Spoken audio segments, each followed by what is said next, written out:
हमारे गुरुदेव लिखते हैं समर्थ गुरु जी कि जो है उसका करता ना मान, जो नहीं मिला तो मन है आसान, मन है आसान तो जो भी करो पाएगा दुख अनिवार्य हो। पतंजलि ने योग सूत्र में कहा है योग कर्म कौशलम, योग कर्म भी करो, कर्म में कुशलता भी योग लेके आता है। ओशो कहते हैं एक ध्यानी के पास यदि धन आएगा तो धन का सदुपयोग होगा। आज के टाइम में आप रियल एस्टेट इंडस्ट्री को कैसे देखते हो? 2030 तक $1 ट्रिलियन का रियल एस्टेट व्यापार होने वाला है, 90 लाख करोड़ का। आज के वक्त में लोगों के पास कुछ कॉमन ऑप्शंस होते हैं। पहला, क्या मैं जमीन खरीदूं? दूसरा ऑप्शन है क्या मैं फ्लैट खरीदूं? तीसरा ऑप्शन है कि मैं क्या कोई कमर्शियल प्रॉपर्टी खरीदूं? तो आप इन तीनों ऑप्शंस को कैसे देखते हैं? पहले लोग पूछते हैं कौन सा प्रॉपर्टी लेना, रहने के लिए, इन्वेस्टमेंट के लिए। तो मैं कहता हूं, और गलती 99% लोग करते हैं, पैसा कमाते रहने के लिए घर लेते हैं। यदि आप घर भी लेते हैं, आपका EMI 10% से ज्यादा नहीं होना चाहिए। एक इंसान जिसने अपना घर नहीं लिया है, किस उम्र में उसको अपने घर के बारे में सोचना शुरू कर देना चाहिए? दूसरा सवाल, किस इनकम पर उसको घर के बारे में सोचना शुरू कर देना चाहिए? मैं कैसे ये खरीद सकता हूं? और दिमाग को दो ये कमांड, रोज रात में सोते समय बोलो कि ये प्रॉपर्टी मैंने देखा, मुझे पसंद है, कैसे मैं खरीद सकता हूं? बिल्डर बनने के लिए क्या क्वालिफाई करना चाहिए? आपने इससे पहले एक बात बोली कि बिना पैसे के प्रॉपर्टी खरीद सकते, ये कुछ है? एक्चुअली में कोई सीक्रेट है ऐसा? आपकी फेवरेट 4 या 5 किताबें कौन सी? गुरु को हम नहीं खोज पाते, याद रखिए। योगानंद जी ने कहा है ऑटोबायोग्राफी, गुरु ऐसा आयोजन कर। गुरु वो मैग्नेट है जो खींच लेता है। जब हम जागने लग जाते, जब अवेयर होने लग जाते हैं, तो मेरे जीवन में क्या सार है, क्या आसार, क्या अच्छा है, क्या बुरा है, ये समझ बढ़ जाती है। हमारे गुरुदेव कहते हैं परमात्मा को मंगलमय जानते हुए स्वधर्म का पालन। परमात्मा मंगल ही कर रहा है, जग का है जो निर्माता मंगल की ओर लिए जा, मंगल ही कर रहा है। हमें लग रहा है जो मेरा बुरा हो रहा है। जो ओशो को समझने लगता है वो फिर वो कुछ और देख ही नहीं पाता, वो एक अलग रस है। तो ऐसा क्यों है, आप कुछ बताएंगे प्लीज? हमारे गुरुदेव कहते हैं गुरु कहे सो कीजिए, करे सो कीजिए ना। ओशो ने दुनिया को गाली दिया, आपकी औकात नहीं है आपको गाली देने की। गुरु कहे सो कीजिए, कहे सो कीजिए, करे सो कीजिए ना। माय गॉड, ये मैं पहली बार सुन रहा हूं, क्या वैलिड बात है। वाह वाह वाह। 1 लाख किताब ओशो की लाइब्रेरी में आज भी है, साइन है। जो दुख क्या होता है ना अमित जी, कि लोग ओशो को नहीं समझ पाए हमारे देश में। उनके ऊपर थप्पा लगा दिया ये तो सेक्स गुरु हैं। 2 या 3 ऐसी कौन सी बेस्ट एडवाइसेस है जो आज सभी युवाओं को या हर एज के लोग को आप देना चाहते हैं? जब तक आप जगत से जुड़े हैं ना, तब तक तनाव, तब तक चिंता है, तब तक अनिद्रा है, तब तक डिप्रेशन। जब स्वयं के भीतर घुसना शुरू करेगा, आनंद का। वाह। हेलो दोस्तों, रीडर बुक्स क्लब के एक और जोरदार पॉडकास्ट में आपका बहुत बहुत स्वागत है। और आज एक बहुत ही खास टॉपिक के बारे में बात करने वाले हैं, और ये टॉपिक है रियल एस्टेट के बारे में। लेकिन आपको इस पॉडकास्ट को देखने के बाद ये समझ में आएगा कि रियल एस्टेट डेफिनेटली एक ऐसा हिस्सा है जहाँ पर हर कोई पैसा लगाना चाहता है, पैसे मल्टीप्लाई करना चाहता है, सबसे ज़्यादा कंफर्टेबल जगह लगती है। लेकिन ये भी समझ में आता है कि कितना रिस्की भी है, तो क्या क्या चीज़ों का ध्यान रखना चाहिए। लेकिन उसके साथ साथ आप ये भी समझेंगे कि कैसे अध्यात्म से जुड़ना आपको जीवन के हर हिस्से में ग्रोथ देता है। आप पैसे भी ज़्यादा कमा सकते हैं, सक्सेस को भी अचीव कर सकते हैं।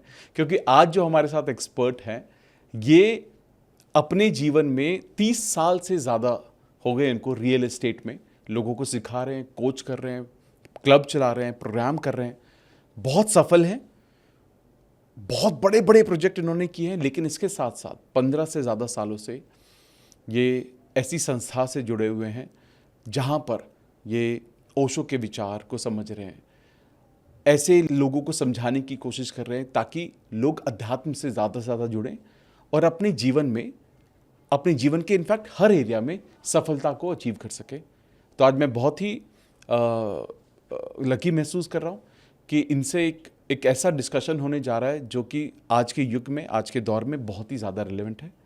और मैं मानता हूँ कि आज का जो पॉडकास्ट है आज सभी के बहुत काम आने वाला है। अमरीश जी, आपका हमारे पॉडकास्ट पे बहुत बहुत स्वागत है। बहुत बहुत धन्यवाद अमित जी, आपको भी और आपके दर्शकों को भी। आज ये अपॉर्चुनिटी मुझे मिल रहा है कि आपके साथ बातचीत करें। सर, मैं भी बहुत फॉर्चुनेट हूँ क्योंकि जितना मैंने आपके बारे में जाना तो मैं खुद ही बहुत एक्साइटेड था। आपको इतना वास्ट एक्सपीरियंस है, 20 से ज़्यादा सालों से आप training, workshop, real estate, and आपका जो स्पिरिचुअलिटी की तरफ जो रुझान है, मेडिटेशन, मैनिफेस्टेशन, इतना कुछ आप जो कर रहे हैं, मतलब मुझे लगता है कि it's a best combination of एक भगवान के साथ जुड़े रहना, सही भावनाएं रखना और साथ के साथ बिजनेस जगत में एक्सीलेंस को हासिल करना और लोगों को गाइड करना। मुझे लगता है ये अपने आप में बहुत अच्छा कॉम्बिनेशन है जी। तो बड़ा फॉर्चुनेट हूँ मैं कि आप यहाँ पर हैं आज। जी, मेरे लिए भी सौभाग्य की बात है। ओशो कहते हैं कि आज का जो मनुष्य होगा वो कैसा होना चाहिए, वो जोरबादी बुद्धा होना चाहिए। जोरबा मतलब जो बाहर संपन्न है, वैभवशाली है। आज जो चीज़ विज्ञान ने प्रगति किया, आज एयर कंडीशन का ज़माना है तो एयर कंडीशन में हम रहे, हवाई जहाज़ का ज़माना, हवाई जहाज़ में चढ़े, जो भी चीज़ बाहर पाने लायक है। और साथ में हमें ये नहीं भूलना चाहिए कि इन चीज़ों में हम ना खो जाएं। तो भीतर की जो संपदा है, भीतर जो हम बनने आए हैं, जो बुद्धा नेचर है, तो भीतर से हम बुद्ध बने, शांत बने, तभी हम आनंदित हो सकते हैं। तो इसी फिलॉसफी पे मैं काम करता हूँ, इसी राह पे मैं चलता हूँ। बहुत ही सुंदर। लेकिन सर जब हम स्पिरिचुअलिटी की बात करते हैं और एट द सेम टाइम जब हम रियल एस्टेट की बात करते हैं, स्पिरिचुअलिटी है एक बेसिक अंडरस्टैंडिंग कि सही के साथ आपका जुड़ाव, कि जीवन में क्या सही है, भगवान के साथ या गुरु के साथ, उनकी लर्निंग के साथ, उनके लेसन्स के साथ आपका जुड़ाव किस तरह से रहता है, आप जीवन को किस तरह से देखते हैं। कहीं ना कहीं जब आप एक बेसिक अंडरस्टैंडिंग रहता है, स्पिरिचुअलिटी के करीब आप जाते हो, तो आप उतना ही मेटेरियलिस्टिक चीज़ों से थोड़ा सा बाहर निकलते हो। ऐसा नहीं कि मेटेरियलिस्टिक चीज़ों को छोड़ देते हो आप, बट आपका मोह उतना नहीं रहता, उतना मोह नहीं रहता। आपको पता है कि जीवन में इससे भी इंपॉर्टेंट कुछ चीज़ है। वर्सेस रियल एस्टेट जो इंडस्ट्री है, ये बड़ी लुक्रेटिव इंडस्ट्री इसको कहा जाता है, जिसमें काफ़ी ज़्यादा पैसा है और लोग आज के वक्त में, इस दौर में हमेशा इस इंडस्ट्री के आसपास रहना चाहते हैं। पैसे आते हुए ज़मीन लेनी है उनको, घर लेना है उनको, यही थॉट चलता है। मेरा भी यही होता है, मैं भी यही सोचता हूँ आज के दौर में। तो आप इसको बैलेंस कैसे करते हो, मुझे ये समझना है। बहुत सुंदर। देखिए 2009 से पहले मैं बिजनेस कर रहा था। 95 में कैरियर स्टार्ट किया, बिहार से दिल्ली आया। हर जैसे युवा सोचता है, सपना देखता है कि मैं सफल हो जाऊं, पैसा कमा लूं, बिजनेस हो जाए या नौकरी अच्छी हो जाए। मेरे पास ये सब परमात्मा की कृपा से 5-10 वर्षों में हो गया। लेकिन मैंने देखा कि उसके बावजूद भी मैं खुश नहीं हूँ। मेरे रिश्ते उतने मधुर नहीं है जितने होने चाहिए। मेरा लाइफ स्टाइल गलत राह पे जा रहा है। ठीक है, मतलब शाम हो रही है, देर तक हम दोस्तों के साथ, आप समझते हैं शाम होने के बाद क्या दिल्ली में युवा करते हैं। मैं भी वैसा ही था। तो जब मैं दुखी रहने लगा और जब मैं सफल हो गया, बिजनेस सभी हो गया, उस समय गलती से राजनीति में भी चला गया था। तो मेरा एक नया ड्रीम बिल्ड हो गया था कि मैं सांसद बनूं। अच्छा। तो हमारे गुरुदेव लिखते हैं, समर्थ गुरु जी, कि जो है उसका करता ना मान, जो नहीं मिला तो मन है अशांत, मन है अशांत तो जो भी करो पाएगा दुख अनिवार्य हो। यानी जो मुझे मिला था, हमने सोचा था 1 कार लेंगे, 4 कार आ गई। मैंने सोचा छोटा सा घर हो जाए, बड़ा घर दिल्ली में हो गया। बिजनेस हो जाए, बड़ा बिजनेस हो गया। हमारे लिए उस समय में बड़ा वो बिजनेस था। पर मैं तब भी दुखी था। क्योंकि जो चीज़ परमात्मा ने दिया, आपकी मैं एक किताब रिव्यू देख रहा था रोंडाबण की, मैजिक। हाँ। उसमें क्या है, टोटल मैजिक जो है रोंडाबण कहती है, ये ग्रेटिट्यूड। और ग्रेटिट्यूड मुझे था नहीं, मैं सांसद नहीं बन रहा था, उसके लिए मैं दुखी था और उसके लिए मैं डिप्रेशन में जा रहा था। जो मैं प्रयास कर रहा हूँ, मैं सांसद क्यों नहीं बन रहा हूँ। भगवान ने, मैं जब अध्यात्म के राह पे गया, जब मैं अपने गुरुदेव से मिला, जब मैंने ध्यान करना शुरू किया, तो मुझे पता चला कि कस्तूरी कुंडल बसे मृग ढूंढे बन माही, ऐसे घटी घटी राम है दुनिया देखे नहीं। वो मृग जिस तरह से उसके भीतर खुशबू है और जंगल में भागते रहता है, दौड़ते रहता है, ऐसे ही हमारा मन सोचता है कि ये कर लें, नौकरी हो जाएगा तो खुश हो जाएंगे, शादी कर लेंगे खुश हो जाएगा, मकान ले लेंगे खुश, बाहर में कुछ भी पालेंगे, नाम धन पद यश, खुश नहीं होने वाले हैं। जब तक आप स्वयं की तरफ यात्रा नहीं करेंगे, जब तक परमात्मा की तरफ यात्रा नहीं करेंगे, जब तक खुद को जानने के लिए नहीं निकलेंगे। मैस्लो ने 7 नीड की बात की है। हाँ। और बेसिक नीड है रोटी कपड़ा मकान, और हाईएस्ट नीड है सेल्फ एक्चुअलाइजेशन। और हमारे संत कहते हैं सेल्फ रियलाइजेशन 8वीं नीड है। एक्चुअलाइजेशन हुआ जो सचिन क्रिकेट खेलने के लिए आया, धोनी क्रिकेट खेलने के लिए आया, मोदी जी नेता बनने के लिए आए, लेकिन उसके बाद भी मन प्यासा रहता है जब तक आप आत्मज्ञानी नहीं बनेंगे। तो मैं जब ध्यान करना शुरू किया तो मैंने देखा कि यह परिवर्तन आना शुरू हो गया, फर्क मेरे अंदर आना शुरू हो गया। जैसा कि आपने कहा कि डिटैच, हम संसार में तो होते हैं लेकिन डिटैच रहते हैं।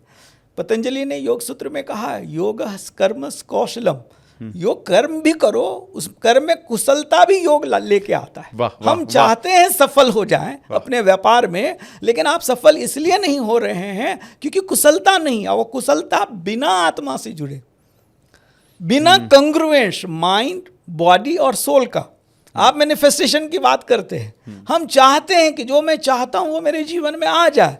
क्यों नहीं हो रहा है? क्योंकि मन चाह रहा है, शरीर कई बार साथ नहीं देता है और आत्मा साथ नहीं देता है। जब ये तीनों एक सीध में आता है, माइंड, बॉडी और सोल कंग्रुएंस जब हो जाता है, आप जो चाहेंगे, क्योंकि परमात्मा की शक्ति, वो जो कहते हैं सारी कायनात आपका साथ देने लग जाता है, तो वो होना शुरू हो जाता है। तो उसके बाद 9 में मैं फेल हो गया, 12 में मेरे पास सारा बिजनेस खत्म हो गया। लेकिन मैं जब अध्यात्म के राह पे गया तो सबसे पहले मेरा वसूल था मैं सफल हो जाऊं। अध्यात्म में आने के बाद मुझे ये समझ में आया, हमारे गुरुदेव ने कहा एक संत और संसारी में एक भेद है। संत वो है जब किसी से मिलता है, जब मैं अमित जी से मिलूंगा सोचूंगा अमित जी के लिए मैं क्या कर सकता हूँ, क्या हेल्प कर सकता हूँ। और एक संसारी क्या सोचता है, मुझे क्या फायदा मिल सकता है, अमित जी अपने पॉडकास्ट में कैसे मुझे ले सकते हैं। ठीक है, तो ये जब शिफ्ट आता है बिजनेस में भी, उसके बाद मैं रियल एस्टेट में आया तो मैं ये समझा कि सबसे पहले लोग ये सोचते किसी तरह बेच दें, किसी तरह जेब काट लें, मेरा फायदा किस में हो जाए। लेकिन मैंने ये शिफ्ट अपने माइंड में पाया कि मैं इनकी क्या हेल्प कर सकता हूँ, कैसे उनको सही प्रॉपर्टी दिला सकता हूँ। कई बार हमने कस्टमर को मना किया कि आपके लिए प्रॉपर्टी नहीं है, आप ये मत लो। मेरा वहाँ फ़ायदा हो रहा था, लेकिन उसका फ़ायदा ये हुआ कि कस्टमर भी खुश।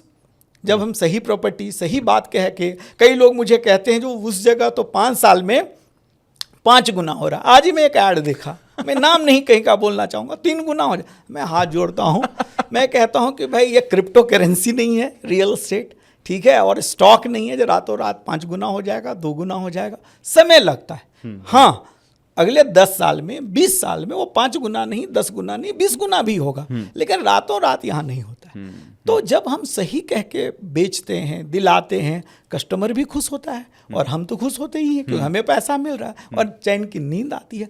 ये आध्यात्मिक आप जब होते हैं, कर्म के सिद्धांत को जब समझते हैं कि भाई यदि आप कुछ गलत कह के पैसा ले भी लेते हैं ना तो कर्म बंद लगता है। हमने यदि किसी का पैसा ले लिया और डूब गया, ठीक है, अभी पीछे नोएडा में ही बहुत सारी कंपनी बंद हो गई, लोगों के पैसे फंसे हुए हैं। आपको क्या लगता है वो आदमी मन से शांत रहेगा? वो एक तो जेल में है, तो और यदि अभी आपने ठग भी लिया ना तो इस जन्म नहीं अगले जन्म में भी आके चुकाना पड़ता है। अध्यात्म का ये फायदा होता है कि आप सोचते हैं कि मैं असली में खुश कैसे रहूं, आनंदित कैसे रहूं, ऐसा कौन सा काम हो जो मुझे मजा दे, काम करने में मजा आए। जैसे कि मुझे लगता है, आप अभी बता रहे थे 125 पॉडकास्ट किए हैं, तो ये तब किए हैं ना, इसलिए नहीं पहले दिन पैसा नहीं आया होगा, पहले दिन YouTube पैसा नहीं दिया होगा, लेकिन आपको मजा आ रहा है। जब आप बुक पे रिव्यू दे रहे हैं तो उसमें मजा आ रहा है। तो अध्यात्म से तो जुड़ना ही चाहिए। मुझे लगता है कि लेट लोग कर रहे हैं, शायद एक दिन सबको समझ में आती है क्योंकि हमारी चेतना तो ग्रोथ कर ही रहा है। और ओशो कहते हैं एक ध्यानी के पास यदि धन आएगा तो धन का सदुपयोग होगा। वाह वाह वाह। ठीक है, तो कुछ भी यदि आप कर रहे हैं, कोई भी काम, मैं रियल एस्टेट की बात नहीं कर रहा हूँ, ठीक है, तो यदि आप थोड़ा सा अपने आप से जुड़ेंगे, चाहे कुछ भी स्टार्ट करो, पूजा पाठ शुरू करो, मंदिर जाओ, भगवान को मानो, ध्यान करो, योग करो, प्राणायाम करो, कुछ भी आप यदि अपनी चेतना की तरफ आगे बढ़ेंगे, जो करेंगे ना तो कर्म में कुशलता आएगी। अब मुझे समझ में नहीं आ रहा है कि मैं आपसे ये सारी बातें करूं या मैं रियल एस्टेट क्योंकि जब आप बोल रहे हो ना, मतलब मैं आपको बता दूं कि आपका हर शब्द जो आप बयां कर रहे हो वो एक गोल्ड की तरह है। और इतना ही, मतलब मैं वापस से ऐसा महसूस कर रहा हूँ एक स्टूडेंट की तरह कि देयर इज सो मच। मैं शायद जो आज हमारी जो ऑडियंस है, कितना कुछ है वो आज आपसे लेकर जाएगी, ये मुझे कंफर्म्ड है। आज मैं ऑडियंस को एक ही चीज़ कहना चाहूँगा, इस पॉडकास्ट को पूरा देखें, जैसे बाकी पॉडकास्ट देखते हैं, अंत तक आज बहुत सारे गोल्डन नट्स मिलने वाले। Amazing sir. तो चलिए, फिर भी मैं कॉन्शियसली कोशिश करके मैं रियल एस्टेट की तरफ मूव करता हूँ। आपको 2 डेकेड से ज़्यादा का एक्सपीरियंस है, 20 साल से ज़्यादा। आप 30 साल काम करते, मुझे 95 में 30 साल, ऑलमोस्ट 30 साल हो गए आपको काम करते हुए, ठीक है। आज के टाइम में आप रियल एस्टेट इंडस्ट्री को कैसे देखते हो? देखिए, रियल एस्टेट जो है ना, ये भारत का भविष्य है। ओके। शुरू से रहा है। आपने ही कहा कि मैं भी चाहता हूं प्रॉपर्टी लेना, आपके पेरेंट्स भी कहते होंगे बेटा कुछ प्रॉपर्टी ले लेना। बिल्कुल सही। मेरी शादी हुई तो मेरे mother in law father in law यहीं दिल्ली में रहते थे, उन्होंने मुझे एक चीज़ कहा था, कम से कम 25, यहाँ तो गज चलता है, वहाँ के लोग पता नहीं समझेंगे कि नहीं, 25 गज शायद 100-200 स्क्वायर फीट होता है, 200 स्क्वायर फीट के आसपास, कि उस 25 गज का भी कम से कम एक घर ले लो, एक कमरा भी ले लो अपने लिए। करेक्ट। तो हर माँ बाप, हर पेरेंट्स और हर कोई ये समझता है कि प्रॉपर्टी सेफ है, सिक्योर है, सही इन्वेस्टमेंट। भले ही मैं जैसे इन्वेस्ट करना शुरू में 2000 में मेरे पास 95 से मैंने काम किया, 5-6 साल तक पैसे उतना नहीं कमाए जो बचत हो पाए। बाद में गलती से मेरे किसी मित्र ने कहा भाई प्रॉपर्टी ले लो, तो उस समय मैंने एक प्रॉपर्टी वहीं जहाँ निरंकारी कॉलोनी है उसके बगल में आउटर रिंग रोड है और उसके दूसरे तरफ संत नगर बुराड़ी करके एक मोहल्ला है। हाँ। ठीक है, उस समय में वो एकदम अनडेवलप्ड था, कच्ची कॉलोनी सारी थी, खेत जैसा था, थोड़े थोड़े घर बने थे। 2000 रुपये अमित जी गज वहाँ प्रॉपर्टी मिल रहा था। आज आपको क्या लगता है ये 20-22 वर्ष में कितना हुआ होगा? सर लाख रुपए तो पहुंच ही गया होगा शायद। 1 से 2 लाख रुपए। Okay. 50 to 100 times. My God. ठीक है, मैं ये गुड़गांव की अभी बात नहीं कर रहा हूँ, एक कच्ची कॉलोनी की बात कर रहा हूँ। तो मैंने उस समय में 2 लाख रुपए लगाए 100 गज के लिए। और उसी समय, क्योंकि युवा सुन रहे होंगे, उनको ये सीख मिलेगी, मेरे पास एक गाड़ी थी सेंट्रो, हमने दूसरी गाड़ी ले ली स्कॉर्पियो, तब 9.5 लाख रुपए की। आज उसकी कीमत कितनी होगी? स्कॉर्पियो की? हाँ, आज जो 9.5 में लिया था गाड़ी, आज तो कुछ भी नहीं होगी सर। जीरो। हाँ, जीरो। ऐसे भी मेरी गाड़ी 2 साल बाद चोरी होगी तभी जीरो हो गया। ठीक है, थोड़ा बहुत इंश्योरेंस से पैसा मिला। हाँ, हाँ। आज उसकी कीमत 10 करोड़ होती। समझिए, यदि वो भी पैसा मैं 500 की जमीन लेता, 9.5 लाख रुपए लगाता और एसेसरीज लगा के 10 लाख, आज शायद 20 लाख की स्कॉर्पियो, लेकिन उस समय में 10 लाख रुपए में टॉप मॉडल लिया था। यदि, क्योंकि मेरे पास गाड़ी एक थी, नीड नहीं थी, पर दिखावा था। ठीक है, लोग नौकरी करना शुरू करते, दिखावा शुरू कर देते, बिजनेस करते, पैसा आता है। तो जो पेरेंट्स समझदार होते हैं या समझदार लोग आपको सलाह देंगे कि आप वेल्थ बनाओ, एसेट्स बनाओ। रियल फाइनेंशियल फ्रीडम वो है, रियल अमीरी वो है। ये नहीं कि मेरे पास कितनी बड़ी गाड़ी, मेरे पास BMW और मर्सिडीज है, डिफेंडर है, लेकिन वो 1 करोड़ रुपए लोन है, तो अभी आप अमीर नहीं हो, दूसरे के नज़र में लग रहा होगा अमीर हो। तो रियल एस्टेट सदाबहार है, पहले भी था। और मैं कहना चाहूँगा, अच्छा जब मैं ये कहता हूँ 2 लाख की ज़मीन 2 करोड़ की हो गई है, तो ये वही नहीं, देश भर में सही कहीं भी किसी भी शहर से लोग सुन रहे होंगे, अपने शहर में अगल बगल आप जमीन देखना, मकान देखना, क्या वैल्यू है। 2 अफसोस अमित जी मैं लोगों को सुना है, क्योंकि मैं लोगों को कोच कर रहा हूं। मैक्सिमम लोग कहते मेरे बगल में सर ना इतनी सस्ती प्रॉपर्टी थी, कुछ हजार की थी, हमने पिताजी से बहुत सुना है अपने आज करोड़ों की हो गई, मिस कर गया। और दूसरा अफसोस मैं सुनता हूं लोगों से कि था मेरे पास, किसी वजह से बिक गई, हमने बेच दी। ये दोनों अफसोस हमने लोगों को करते देखा है। आपने कहा आने वाला जो समय है, मैं कह रहा हूं अगला 20 साल में इससे भी ज्यादा प्रॉपर्टी की कीमत बढ़ने वाली है। क्यों? क्योंकि हमारी देश की इकोनॉमी ग्रो हो रहा है। हाँ। आज जिसकी सैलरी 2 लाख है, 20 साल पहले 20,000 था। ठीक है, तो आज जिनकी कमाई 2 लाख है ना, क्या तब यूट्यूब था कमाई का जरिया? नहीं। क्या तब ट्रेनिंग था, इंडस्ट्री नहीं था? 20 साल पहले हमने जिनसे सीखा, जिनको देखते थे, हम इंस्पायर नहीं होते थे एज ए कोच के लिए, एज ए शौकिया में करता था। ठीक है, कुछ वैल्यू हम भी दे समाज को, लेकिन हमने तब नहीं ड्रीम बनाया था कि मुझे कोच बनना है, क्योंकि हमें पैसा नहीं दिखा था। आज कितने इंडस्ट्री ऐसे बन रहे हैं, कितने लोगों के पास पैसा बढ़ रहा है, देश $5 ट्रिलियन की इकोनॉमी हो रही है।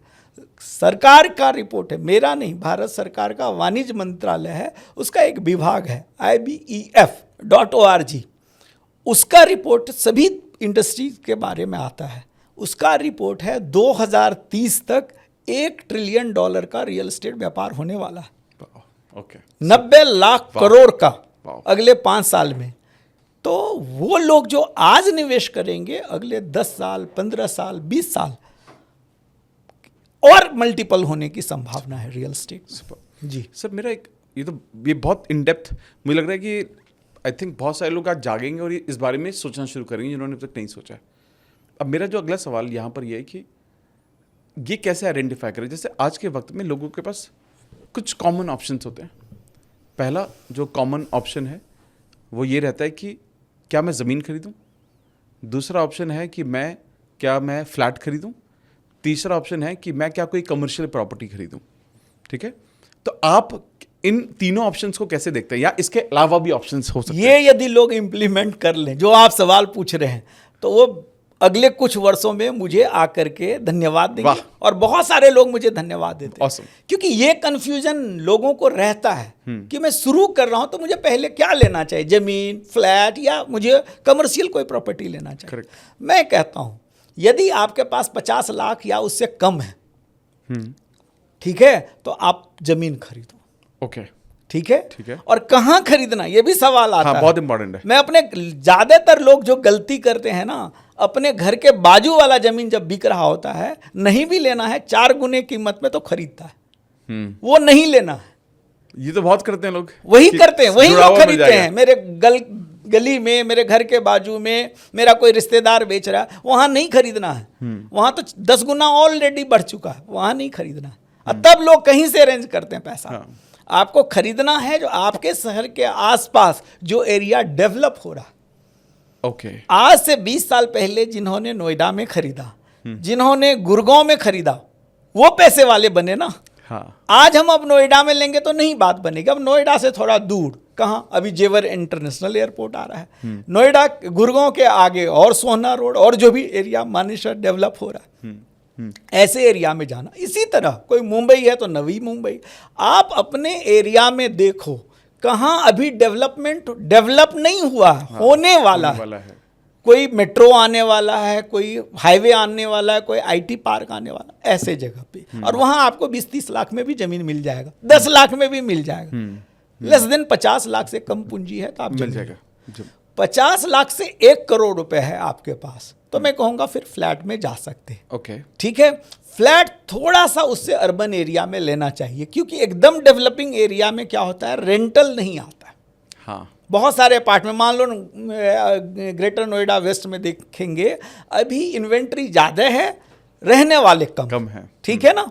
तो क्योंकि आप अभी इन्वेस्टमेंट से बोल रहा हूँ, अभी खुद रहने के लिए मैं नहीं बात कर रहा हूँ। तो आप थोड़ा सा ज़्यादा डेवलप, एकदम दिल्ली में नहीं लेके आप नोएडा में फिर ले सकते हैं, गुड़गांव में ले सकते हैं।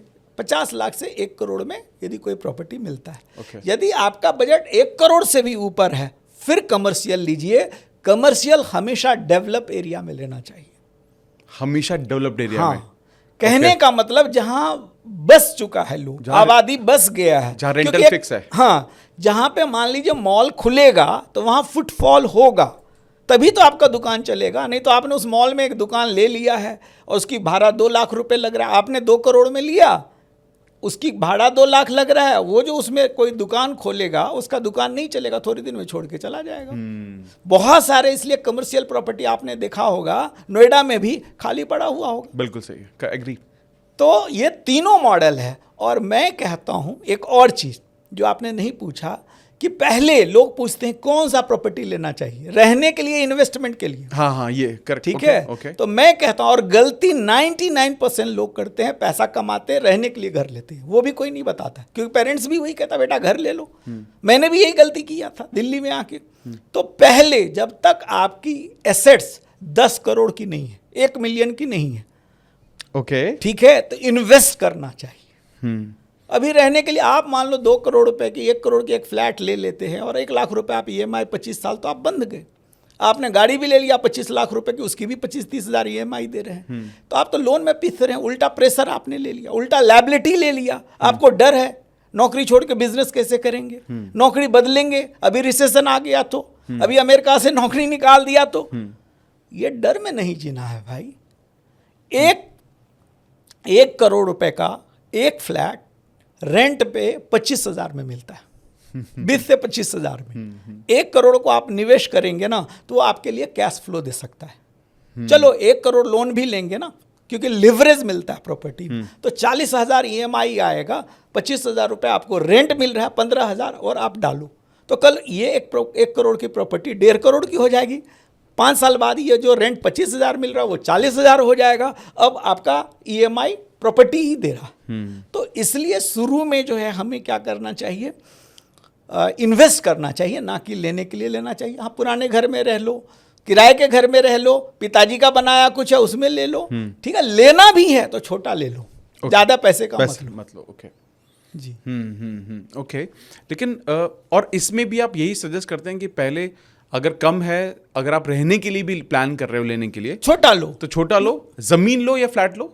फ्लैट देखिए क्या है ना, जब रहने के लिए लेना है तो एक तो अच्छी सोसाइटी में लेना चाहिए, क्योंकि जमीन लेंगे थोड़ा सा अनडेवलप्ड एरिया में लेंगे तो अगल बगल पड़ोसी कैसा होगा वो है। मैं अपना उदाहरण देता हूँ, मेरी नई नई शादी हुई थी, बच्चे भी नहीं हुए थे, तो मेरी मदर इन लॉ ने कहा 25 गज तो ले लो, तो मेरे अंदर एक वो ईगो एक आ जाता है, तो वो ईगो आ गया, और ईगो आ गया, हमने कहा बड़ा 25 गज नहीं लूंगा, मैं 150 गज का एक फ्लोर ले लिया। मुझे 150 गज की 3 BHK की जरूरत नहीं थी, तो वो मैं 15 लाख रुपए में तब लिया था। उसी समय में पास में गांधी विहार, नेहरू विहार, मुखर्जी नगर के आसपास 5 लाख में मैं 1 BHK 50 गज का मिलता लेके रह सकता था, मेरे लिए सफिशिएंट था, 2 रूम उसमें भी होते, बच्चे भी अभी नहीं थे। और उस 10 लाख रुपए को यदि मैं रेंट के लिए लगाता, 25 गज का 5 फ्लोर या 50 गज का 5 फ्लोर मिलता था 10 लाख में, तो मुझे पहले ही दिन से 20-25 हज़ार रुपये रेंटल आ जाता।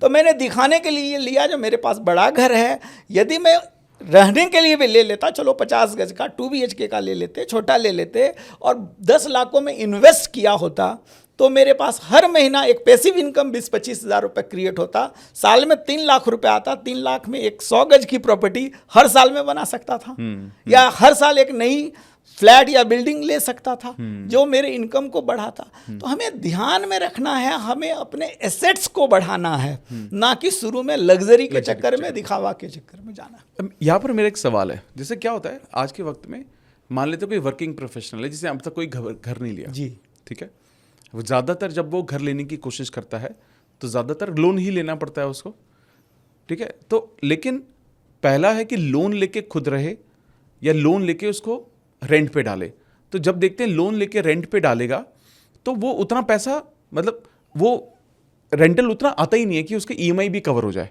जी। तो यहाँ इस सिचुएशन में क्या सेफर ऑप्शन है, कितना पैसा उसको इकट्ठा करना चाहिए, फिर कब वो चॉइस उसको लेना चाहिए कि यार बहुत बढ़िया, मैं क्या करूं? बहुत बढ़िया प्रश्न है, मुझे लगता है दर्शकों का भी ये प्रश्न होगा। मुझे याद है हमने जब रॉबर्ट कियोसाकी की किताब रिच डैड पुअर डैड पढ़ा, तो उन्होंने कहा कि मैं कैसे वेल्थ बनाया। पहली प्रॉपर्टी उन्होंने खरीदा था तब वो नौकरी करते थे, उदाहरण देते हैं, और 20,000 एग्जैक्ट अमाउंट याद नहीं है, डाउन पेमेंट भी उन्होंने अपने क्रेडिट कार्ड से दिया, और उन्होंने उसमें बताया कि मेरा जितना EMI था उससे ज़्यादा मुझे रेंट आने लग गया। देखिए अमेरिका में रेंटल अधिक है, भारत में रेजिडेंशियल पे रेंटल अधिक नहीं है। मान लिया 2%, 3%, 4% ज़्यादा से ज़्यादा यही मिलेगा। अब ब्याज क्या लग रहा है? 8%, 8-8.5%। तो आधा पैसा आपको जेब से लगाना पड़ेगा। करेक्ट। मेरा एक भतीजा बेंगलोर में एक बैंक में जॉब करता है, उसकी 1.25 लाख रुपए सैलरी, 12-15 लाख का पैकेज पे था, और उसने एक फ्लैट ले लिया, उस पर 50-60 लाख की लोन ले लिया। अब उसको 50-60 लाख रुपए पे लोन की EMI 40-45 हज़ार हर महीना आने लगा।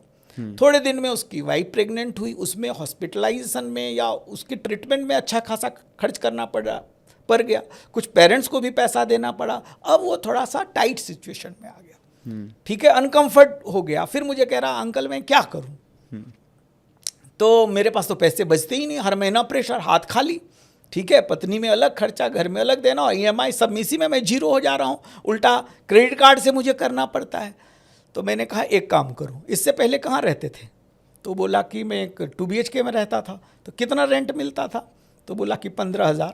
मैंने कहा उसी घर में फिर चले जाओ, या वैसे ही घर में चले जाओ, अभी तो तुम वाइफ हस्बैंड हो, बच्चे हैं नहीं, तो 2 BHK तुम्हारे लिए 1 BHK ही बहुत है।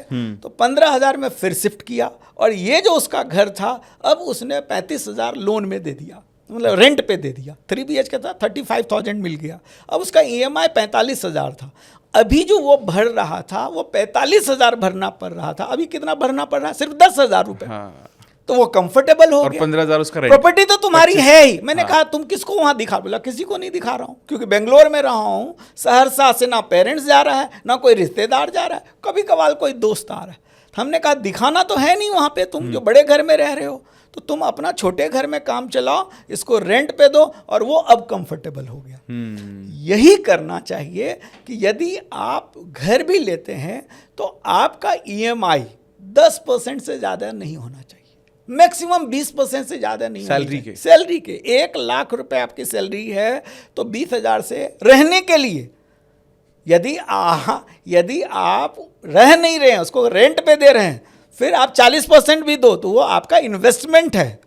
अभी आप रहने के लिए तो वो लायबिलिटी है, तो रहने पे आपका 20% से ज्यादा खर्च नहीं होना चाहिए। जैसे कार के लिए कई लोग इनकम 1 लाख रुपए EMI कार का दे रहे 30,000 रुपए, ये तो सरासर बेवकूफ़ी है ना। 5% बहुत, 5% भी बहुत ज़्यादा। मैं तो रियल एस्टेट में सिखाता हूँ 1% से ऊपर की गाड़ी नहीं। मुझे कहते सर आप तो चल रहे हो क्या कहते हैं लीजेंड, आप 50-60 लाख की गाड़ी, तो मैं कहता हूँ मेरा वेल्थ तो देखो, मेरे इनकम का 1% भी शायद नहीं है। तो आप लोग गलती यही करते हैं, इनकम मेरी 50,000, मैं गाड़ी में EMI 15,000 दे रहा हूँ, 15,000 रेंट पे दे रहा हूँ, बचाओगे बाकी खाने में, हर महीने क्राइसिस में, कैसे आप वेल्दी बनोगे। मैंने देखा है 70 साल की उम्र में भी लोगों को काम करना पड़ता है, 75 साल में भी काम करना पड़ता है। यदि आप सही तरह से प्लान करेंगे, अगले 5 से 10 साल में कोई भी नौकरी कर रहे हैं, बिजनेस कर रहे हैं, फाइनेंशियली फ्री हो सकते हैं। सुपर, मतलब आपने बहुत इंपॉर्टेंट बातें बताई। पहला, अगर आप खुद रहते हो तो 20% से ज़्यादा नहीं होना चाहिए आपकी इनकम का। अगर आप रेंट पे देना चाहते हो तो 40% से ज़्यादा नहीं होना चाहिए। और अगर आप गाड़ी खरीदे हो तो 5% से ज़्यादा, 5% में मैं ज़्यादा ही बोल रहे हो, बट उसके ऊपर तो नीचे होना चाहिए, ऊपर तो होना ही नहीं चाहिए। वाह वाह वाह वाह। इसका मतलब अभी आपको नहीं है, 5% में नहीं आ रहा है और आप ज्यादा ले रहे हो, तो औकात से ज्यादा ले रहे हैं, फिर आप फाइनेंशियल क्राइसिस में रहेंगे। कल को कोई इमरजेंसी आएगा, जॉब छूटेगा, आप प्रॉब्लम में आएंगे ही, गाड़ी भी आपके हाथ से चली जाएगी। तो बेटर है या तो अपनी जरूरतें कम करो या लो मत, अभी ये सही वक्त नहीं है। सपने देखो, देखना बुरा नहीं है, आपको जो गाड़ी का सपना, जैसे कि मुझे एक गाड़ी लेना है, मान लीजिए मर्सिडीज E-क्लास, तो मैंने अपने लिए गोल चेंज कर दिया। मैंने कहा चलो ये रियल एस्टेट के पैसे से नहीं लूंगा, रियल एस्टेट का पैसा तो उसी में बढ़ाऊंगा, मैं ट्रेनिंग से लूंगा। कैसे लूंगा? जिस दिन मेरा ट्रेनिंग में 10 लाख रुपए महीना हो जाएगा, मैं ले लूंगा। चलो 1 लाख रुपए EMI भी देना होगा, यार नगद ही ले लेंगे। फिर वो आने लगा, फिर मैंने टाला कि चलो इस साल नहीं अगले साल लेंगे। ऐसे टालो ना, जो लायबिलिटी है, क्योंकि मुझे पता है कि मेरे पास एक समय 4 गाड़ी थी, वो चारों गाड़ी की वैल्यू 0 है। उसी स्कॉर्पियो को आज 10 करोड़ रुपए होता। जब मुझे ये पता चल गया, यदि मैं 1 करोड़ रुपए की प्रॉपर्टी लूंगा, वो 20 साल में 20 करोड़ का होगा। 1 करोड़ की गाड़ी 5 साल तो छोड़ो, 2 साल बाद फिर फीका लगने लगेगा। मुझे लगेगा अब कोई और बड़ी गाड़ी चाहिए। तो आप इस चीज को, माइंड को कहो लो, पर थोड़ा रुक कर। हो सकता 2 साल बाद, हो सकता 5 साल बाद, हो सकता 10 साल बाद। क्योंकि आज के दौर में तो जैसे हम तो दिल्ली NCR में पले पड़े, तो नॉर्थ के में तो हम ज़्यादा शो ऑफ तो ज़्यादा ही है। हम सब लोग तो दिखावा ज़्यादा है, हमें पता पेट्रोल के लिए डिफिकल्ट होगा पैसे कराना, लेकिन गाड़ी तो अच्छी होनी चाहिए, ये हमेशा से रहता है। चाहिए अमित जी, मैं इसलिए लोगों को कहता हूँ कम से कम 1 मिलियन का तो वर्थ बनाओ। क्योंकि आप दिल्ली ऐसे शहर में रह रहे हैं, 1-2 करोड़ तो कोई भी ठीक ठाक फ्लैट अच्छी सोसाइटी में 2 करोड़ लग जाएगा। बिल्कुल। 40-50 लाख रुपए अच्छी गाड़ी जिसमें सोसाइटी में लगेगा, हाँ चल रहे हैं, बच्चे भी को लगे पापा अच्छा गाड़ी चढ़ाने, 40-50 लाख रुपए लगेगा। और 7-8 करोड़ रुपए यदि आपके बैंक में भी रहेगा, या 7-8 करोड़ प्रॉपर्टी में इन्वेस्ट करेंगे, 4-5 लाख रुपए आप कमा सकते हैं। तो आप पीस ऑफ माइंड कब तक यार मेंटली टेंशन लेकर के रहेंगे? रोलर कोस्टर लाइफ कब तक चलते रहेंगे? फिर करो ना, फिर लो, पहले 1 मिलियन का वर्थ बना लो। सही है। बहुत यहाँ पर सर मेरा एक सवाल है, ये बेसिक नॉलेज तो देखो समझ में आए कि किस इंसान को कब सोच लेना चाहिए। एक क्विक क्वेश्चन है आपसे जी। एक इंसान जिसने अपना घर नहीं लिया है, किस उम्र में उसको अपने घर के बारे में सोचना शुरू कर देना चाहिए? दूसरा सवाल, किस इनकम पर उसको अपने घर के बारे में सोचना शुरू कर देना चाहिए? मैं तो कहता हूं सुबह से शीघ्र, जितना जल्दी हो। अपना घर का मतलब घर लो, रहने के लिए मत लो। जमीन लो, उसमें रहने की अभी मत सोचो। आप जब कमा रहे हैं उसका कम से कम कोशिश करिए कि 20 से 25% बचत करने का। पहले कमाओ, उसको बचत करो, तीसरा उसको इन्वेस्ट करो। इन्वेस्ट करना चाहिए। यदि 20 साल की उम्र में कोई करना, मैं 20 साल में कमाने लगा, 19 साल में कमाना शुरू किया, 1-2 साल नहीं बचा पाया, लेकिन 1-2 साल के बाद थोड़ा थोड़ा पैसा बचना शुरू हो गया। लेकिन हमें पता नहीं था। किसी ने कहा LIC ले लो तो LIC ले लिए, किसी ने कहा ये ले लो वो ले लिए, किसी ने कहा कार ले लो कार ले लिए। ये एजुकेशन है ही नहीं ना। ये इंपॉर्टेंट है। वाह। हमारे प्रोफेसर साहब को पता होता तो वो 60 साल तक नौकरी क्यों करते? 60 साल के बाद भी और नौकरी करते भी वो ट्यूशन क्यों पढ़ाते? नहीं पता है ना। तो इन्वेस्ट आप करिए। मैं ये नहीं कह रहा हूँ रियल एस्टेट में ही सिर्फ करो। आपके पास यदि 100 रुपए है तो आप 50 रुपए रियल एस्टेट में डालो, थोड़ा स्टॉक्स में भी डालो, थोड़ा म्यूचुअल फंड में भी डालो, थोड़ा क्रिप्टो में भी डालो। बूढ़ा कुछ भी नहीं है। सही। सीख के समझ के ये लर्निंग लेना चाहिए। उसमें मैं कहता हूं कि क्यों ज़्यादा आप लगाओ रियल एस्टेट में, क्योंकि ये सेफ है, लोगों का भरोसा है, मार्केट ऊपर नीचे होते रहता है, जमीन घटते जा रहा है। ठीक है, तो इस वजह मैं कहता हूं। लेकिन मैं ये नहीं कहता हूं मैं ही सिर्फ रियल एस्टेट में नहीं, पैसा है मेरा भी दूसरे जगह है। Correct. तो इस तरह से आपको पोर्टफोलियो मैनेज करना है। लेकिन अगर मैं बात करूँ दिल्ली NCR की, NCR की बात करते चले, गुड़गांव या नोएडा, ग्रेटर नोएडा, वेस्ट, यहाँ तो ऐसा, यहाँ की प्रॉपर्टीज को देखकर तो ऐसा लगता है कि रियल एस्टेट सेफ तो है नहीं। तो वो कैसे समझा जाए कि कौन सी प्रॉपर्टी सेफ है कौन सी नहीं है? देखिए, मुझे याद है 12, 13, 14 साल पहले जब मैं सोच रहा था रियल एस्टेट का काम करने के लिए, उस समय में ये ग्रेटर नोएडा और डेवलप हो रहा था, नोएडा एक्सटेंशन बन रहा था। उस समय भी बहुत बिल्डर काम कर रहे थे। उस समय गौर वाले भी बना रहे थे, उस समय और भी बना रहे थे जो अब नहीं है, मैं किसी का नाम नहीं लेना चाहता हूँ। आपका ड्यू डिलिजेंस देखिए, जब हम 1000 रुपए का 5000 की शॉपिंग करने जाते हैं ना, तो कई बार 3 दुकान देखते हैं। सही है। वो मिंत्रा और अमेजन पे ना आप 20 ब्रांड देख लेते हो, ठीक है, कंपेरिजन कर लेते हो। जब आप 25 लाख रुपए, छोटा ही अमाउंट कह रहे हैं, 10 लाख रुपए की या 1 करोड़ की प्रॉपर्टी लेने जा रहे हैं, तो आप 10 जगह क्यों नहीं देख सकते? सही बात है। 10 बिल्डर के बारे में क्यों नहीं पूछते हैं? क्यों नहीं उसका कस्टमर से फीडबैक लेते हैं? उसका क्यों नहीं गूगल में जाके रिव्यू लेते हैं? कितने लोग गाली दे रहा है, कितना लोग सेटिस्फाइड है? जब बिल्डर ने पहला बिल्डिंग बेचा था तो बोला था मैं सपनों की दुनिया बनाऊंगा, ऐसा बनाऊंगा, वैसा बनाऊंगा, सब कुछ लगा दूंगा, इटली से लाके मार्बल लगाऊंगा। अभी क्या क्या लगाया है तो आपको पता चल जाएगा। ठीक है, लीगल का कई लोगों को लीगल का पता नहीं होता है। हाँ। लोग धोखा वहीं खाते हैं। आप 50 लाख रुपए लगा रहे हैं एक प्रॉपर्टी लेने में, 5000 रुपए दो ना एक लीगल एडवाइजर को, क्यों बचाने में आप लगे? जो उसका एक्सपर्ट है वो आपको बता देगा ये मैप अप्रूव नहीं है, इसका प्रॉपर्टी के पेपर में दिक्कत है। तो अब वैसे भी रिस्क कम हो गया, रिराय कानून आ गया है, अब बिल्डर भी बंधा हुआ है, तो अब थोड़ा सा सेफ है। मैं कहना चाह रहा हूँ आप ड्यू डिलिजेंस करो, आप देखो, पैसे नहीं भी है ना तो देखना शुरू कर दो। ये मैनिफेस्टेशन के लिए आप बताते होंगे, ठीक है, कि आपको जो गाड़ी चाहिए भाई ड्राइविंग पे जाओ, देखो, बैठो, फील करो। आप जब 10 घर देखेंगे ना, मैं जो सिखाता हूँ रियल एस्टेट, मैं कहता हूँ, कई लोग कहते हैं सर मेरे पास पैसे नहीं, मैं कहता हूँ कि ये डायलॉग बदल दो।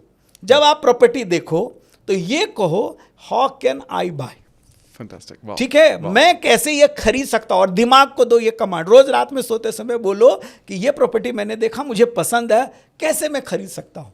परमात्मा की ऐसी आयोजन है ना, अगले ही दिन ऐसा बंदा मिलेगा कहेगा मैं पैसा लगाऊंगा। अमीर बनने के लिए, प्रॉपर्टी खरीदने के लिए पैसा का होना जरूरी नहीं है। वाह, ठीक है ना। मेरे पास पैसे नहीं थे तब हमने पैसा बनाने का सोचा था, बन गया ना, परमात्मा ने दे दिया ना। तो ये तो एक भ्रम है, एक तो मिथ है कि मेरे पास पैसे नहीं है या इतना नहीं है। जितना है, कम पैसा है मेरे पास, एकदम नहीं बच रहा है, स्किल को बढ़ाओ ना, स्किल पे काम करो, किताब पढ़ो ना, ट्रेनिंग में जाओ ना, कुछ नया सीखो ना, कैसे पैसे कमाएंगे। एक वीडियो एडिटर का कितना काम है बताइए, आज के डेट में हम लोग वीडियो बना रहे हैं, ऐसा पॉडकास्ट बना लो ना, एक्स्ट्रा इनकम कर लो, पॉडकास्ट लेना शुरू कर दो ना। पहले दिन सोचेंगे मेरे पास पैसे बढ़ रहे, नहीं मैं तो नौकरी कर रहा हूं, फिर ऑर्डिनरी लाइफ जिएंगे। तो जब आज के दौर में आप तो बहुत सारे लोगों को कोच भी करते हो जी, बट आपको क्या लगता है कि एक what is more profitable? One is कोई इंसान खुद इन्वेस्टमेंट्स करे और वहां से प्रॉफिट कमाए, या आप एक रियल एस्टेट एजेंट बने? तो क्योंकि आपसे तो दोनों तरह के लोग ट्रेनिंग लेते होंगे, तो कोई एज अ प्रोफेशन अगर रियल एस्टेट में आना चाहता है क्या करना तो चाहिए? तो उसके लिए कितना मधुर है ये रास्ता, मतलब कितना बहुत आसान होगा? बहुत सुंदर सवाल है, ये जरूर सुनिएगा। ठीक है ना। 4 क्वाड्रेंट, रॉबर्ट कियोसाकी ने 4 क्वाड्रेंट की बात कहा, ESBI। ठीक है, ई इम्प्लाई, सेल्फ इम्प्लाई, बिजनेस और इन्वेस्टर। करेक्ट है। 4 क्वाड्रेंट में मुझे लगा ऐसे ही सवाल सुन सुन के भाई क्या लोगों के लिए हो सकता है, तो मैंने 4 क्वाड्रेंट जो है रियल एस्टेट के लिए बताया। शायद किसी ने नहीं बताया होगा, आप मेरे से ही सुने होंगे, या मैं ही बताना जब शुरू किया तो लोग हो सकता सुन के बता रहे हो। अच्छी बात है, लोग प्रचार करें, अच्छी बात होगी। तो पहला चीज है बायर। यदि पैसा मेरे पास नहीं है, क्योंकि जब मैं काम करना शुरू किया, पहले इन्वेस्ट किया, लेकिन जब मेरे पास पैसे नहीं थे और मुझे लग गया रियल एस्टेट से पैसा बना सकता हूं, तो आप बेचना शुरू कर दो, सॉरी सेल करना शुरू कर दो। मेरे पास पैसे नहीं है या इतने बचत नहीं और एक मैं प्रॉपर्टी खरीद सकता हूं, तो चाहे पार्ट टाइम में या फुल टाइम में रियल एस्टेट एडवाइजर हो जाओ। ओके। मान लीजिए मैं एक सेल्स का काम ऑलरेडी कर रहा हूं, क्रेडिट कार्ड बेच रहा हूं, जहां बैंक 10-20 हज़ार मुझे दे रहा है, कोई लोन बेच रहा हूं, कस्टमर तो है ना मेरे पास। मैं एक इंश्योरेंस एजेंट हूं, एक कस्टमर के पास जाता हूं, 1 लाख की पॉलिसी लेता हूं, 20-25 हज़ार कमाता हूं, 20 कमीशन थोड़ा ज़्यादा है तो 20-25 हज़ार मिला। लेकिन उसी कस्टमर को यदि मैं प्रॉपर्टी दूंगा तो वो 1 करोड़ का प्रॉपर्टी खरीदेगा, और जो मुझे कमीशन मिलेगा 1-2% भी मिलेगा, जो रियल एस्टेट में ये नॉर्मल सा है, तो मैं 2 लाख रुपए कमाऊंगा। 2 लाख रुपए आ गया। ठीक है, तो क्योंकि ये हाई टिकट प्रोडक्ट है, कई बार हमारा लिमिटिंग बिलीफ होता है। हमें लगता था, जब मैं रियल एस्टेट नहीं बेचता था, मेरा एक दोस्त ने, जब मेरा बुरा टाइम था तो मेरा एक दोस्त ने नोएडा में ही वो काम करता था, उसने कहा कि अमरीश जी आपके तो कनेक्शन बहुत हैं, क्यों नहीं रियल एस्टेट करते हो? मैंने कहा यार कौन खरीदेगा, कम से कम उस समय में 20-25 लाख से नीचे कोई फ्लैट नहीं था, कोई ज़मीन नहीं था, आज से 12-13 साल पहले, कौन खरीदेगा? उसने कहा कुछ नहीं, आप आओ एक दिन देखने के लिए। तो मैं देखा, जिनके साथ वो काम कर रहे थे, तो एक ही बिल्डर कुछ कमर्शियल और रेजिडेंशियल ऐसा मिक्स प्रॉपर्टी बना रहे थे। तो उसने कहा कि आपके जान पहचान में बहुत सारे ऐसे लोग होंगे जो आपको पूछते होंगे। तो फिर मुझे वो लोग याद आने लगे कि जो मुझे पूछते थे, अच्छा अमरीश जी आपके पास कोई प्रॉपर्टी है? 4-5 नाम मुझे पॉपअप, पहले वो लोग पूछा लेकिन मेरा ध्यान वहां नहीं गया। ठीक है, मुझे अब ध्यान गया। मैं आते आते गाड़ी में बैठे बैठे मैंने फ़ोन लगाया ये 4-5 लोगों को, जिन्होंने मुझे कभी ना कभी पूछा था और उनके पास पैसे थे। मैंने कहा कि भाई एक प्रॉपर्टी देख के आ रहा हूँ, मुझे अच्छा लगा, आपको इंटरेस्ट है? तो 2 लोगों ने कहा कि हाँ मुझे इंटरेस्ट है। तो कब चलोगे? बोला संडे को चलेंगे। मैं अगले संडे लेके आया, उन्होंने देखा, उन्होंने 2.5 करोड़ रुपये 3 करोड़ रुपये की प्रॉपर्टी खरीद ली। ठीक है, वहाँ पे फ्लैट ले लिया, दुकान ले लिया और एक ऑफिस ले लिया, करीब 2.5-3 करोड़ की। एक उसी दिन पेमेंट दे दिया, एडवांस दे दिया, फिर मैंने मिलवा दिया उस दिन, और मैंने कुछ नहीं किया। और आज भी मेरा वो दोस्त जो खरीदा वो थैंक यू बोल रहा। लोग कहते हैं ना ये दलाली है, ये है, वो है। आप क्या सोचते हो ना, ऐसा ही लोग आपके बारे में सोचते हैं। कोई काम बुरा है नहीं, यदि आप ठीक कर रहे हो तो। वो प्रोजेक्ट डिलीवर के कगार पे था, रेडी था, उसको पैसा लगाना ही था, वो अच्छा खासा बिजनेस में पैसा कमा रहा था। कहीं ना कहीं देखिए, आप नहीं बेचेंगे ना, जिनके पास पैसा है वो प्रॉपर्टी में लगा रहे हैं। ठीक है ना, कोई ना कोई तो दिलाएगा ही ना, कोई ना कोई दिलाएगा। आप चूक रहे हो, आप सोच रहे नहीं मैं तो इंश्योरेंस ही बेचूंगा, प्रॉपर्टी नहीं बेचूंगा, मैं तो क्रेडिट कार्ड ही दूंगा, दूसरा चीज नहीं बेचूंगा, तो आप मिस कर रहे हैं। तो उसने प्रॉपर्टी लिया, 1 महीने के बाद वही मेरा दोस्त ने मुझे 5 लाख रुपए दिया। तब मुझे पैसे की सख्त जरूरत थी। जब मेरे पास पैसे ना हो, जब 50,000 की कीमत हो तो 5 लाख मिला। मैंने कहा ये तो कमाल हो गया, मेरा बल्ब ऑन हो गया। फिर मैं कॉन्शियसली काम करना शुरू किया। दिल्ली से रांची गया, किसी हमारे जानने वाले वहाँ प्रोजेक्ट कर रहे थे, बिक नहीं रहा था। 250 IAS ऑफिसर को बेचा। ठीक है, पहले ही साल, 2 साल में 700 से ज़्यादा प्रॉपर्टी बेचा। आप गिनना, मैं बताऊंगा नहीं कितना कमाया, लेकिन 700 फ्लैट बेच करके क्या इनकम हो सकती है। ठीक है, तो मैं तो करोड़ों रुपए बेच के कमा लिया, मेरे जीवन बदल गए, मेरा लॉस भरपाई हो गया। सबसे पहले मैंने खुद एक दिल्ली में जमीन लिया और 5 तल्ला बिल्डिंग बना दिया, जो 50,000 अब किराया तो आएगा। फिर उसी संत नगर में लिया, 10-10 हज़ार रुपये में किराए में चढ़ा दिया, कि जो डर था बिजनेस जाने के बाद अब बच्चे रोड पे ना आए, रहने के लिए मेरे पास घर था, एक 5 फ्लोर बना दिया, तो पैसिव इनकम चालू। फिर कॉन्फिडेंस आया, फिर काम करने लगे। तो यदि आपके पास पैसा नहीं है तो बेचो। सही। दूसरा क्वाड्रेंट, आप नौकरी कर रहे हो, बिजनेस करो, आपको टाइम नहीं है, लेकिन कुछ बचा रहे हो, 50,000 बचा रहे हो, 1 लाख बचा रहे हो, 2 लाख बचा रहे हो, 25,000 बचा रहे हो, तो बाय करो। Option number 2। अब वो भी मैं बताया, कम पैसा है तो जमीन, थोड़ा ज़्यादा पैसा मकान, और पैसा है तो कमर्शियल, या मिक्स कर लो तीनों जगह। एक ही जगह क्यों सारा डालो, थोड़ा जमीन, थोड़ा फ्लैट, थोड़ा सा कमर्शियल में लगा दो। तो ऐसे आप इन्वेस्ट करो। तीसरा ऑप्शन है, और पैसा है और बड़ा गेम में आना है, या कॉन्फिडेंस है, रिस्क लेने की क्षमता है, या आपके पास जमीन है, तो आप बिल्डर बन जाओ, डेवलपर बन जाओ, जैसे आज हम बन गए, तो और बड़े गेम में है। और चौथा ऑप्शन है कि और ज़्यादा मेरे पास पैसा खूब चल रहा है, मेरे पास 10 लाख रुपए हर महीने आ रहा है, 20 लाख रुपए आ रहा है, इन्वेस्टर बनो। क्योंकि आप आपको टेंशन भी नहीं लेना है। कोई बिल्डर नया प्रोजेक्ट ला रहा है, देखिए बायर और इन्वेस्टर अलग है, लोग एक ही समझते हैं। बायर वो है जो थोड़ा पैसा लगाता है, बायर वो है जो एंड यूजर होता है, इन्वेस्टर वो है जो शुरू में पैसा लगाता है, ये इनसाइडर होता है। अभी दुनिया को पता नहीं चला, अभी प्रोजेक्ट लॉन्च नहीं हुआ, उस समय जो पार्टनर बनता है, ठीक है, तो आप इन्वेस्टर बनो। यही 4 रास्ता है, और आप देखो मैं किस रास्ते में फिट हूँ, वहां से शुरू करो। वहां से शुरू करो। एक मेरे 2 सवाल मेरे अभी आ रहे हैं। थर्ड क्वाड्रेंट आपने बताया बिल्डर बनने का। जी, बिल्डर बनने के लिए क्या क्वालिफाई करना चाहिए? देखिए पहला चीज क्वालिफिकेशन जो है ना, वो है आत्मविश्वास। ठीक है। क्योंकि बिना कॉन्फिडेंस का आप बिजनेस नहीं कर पाएंगे, कोई भी बिजनेस करने के लिए। दूसरा, विजनरी होना चाहिए। दूर जो देखते हैं ना, रियल एस्टेट में पैसा वही कमाते हैं। हम सोचेंगे नोएडा सेक्टर 18 में लेंगे, नहीं, जिन्होंने 20 साल पहले लिया उन्होंने पैसा बनाया। अब आप ये सोचो, अगले 10 साल बाद, 5 साल बाद, अगले 20 साल बाद, 30 साल बाद कौन सा जगह नोएडा का मेन जगह होगा। ठीक है, ऐसे जगह पे जाओ, तो आपको विजनरी होना होगा, बिल्डर को एटलीस्ट। ठीक है। और तीसरा चीज मैं कहता हूं, ईमानदार होइए, क्रेडेंशियल अच्छी होनी चाहिए, जिसको मैं विन विन, जो स्टीफन कहते हैं, वो वहीं से सीखा। विन विन रखो यार। हम सिर्फ सोचते हैं हमारा फायदा हो, 2-4 साल में आपका दुकान बंद हो जाएगा और जेल के अंदर होगे, लोग जान जाएंगे, छुपी नहीं रहेगी बात। एक कस्टमर 10 को बताएगा ये बिल्डर ठीक नहीं है, ये जमीन वाला ठीक नहीं है। तो विन विन सोचो, ठीक है। अपने कमिटमेंट कम करो, प्रॉमिस कम करो, डिलीवर ज्यादा करो। ये सब यदि चीज आप बनाएंगे, और अब आती है कि कौन बन सकता है।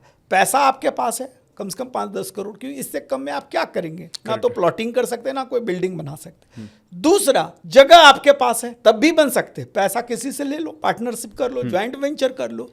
और आपको कोई बड़ा बिजनेस करना है, सपना बड़ा है, क्योंकि लाखों करोड़ों का ये बिजनेस है। डीएलएफ आज लाखों करोड़ की कंपनी है।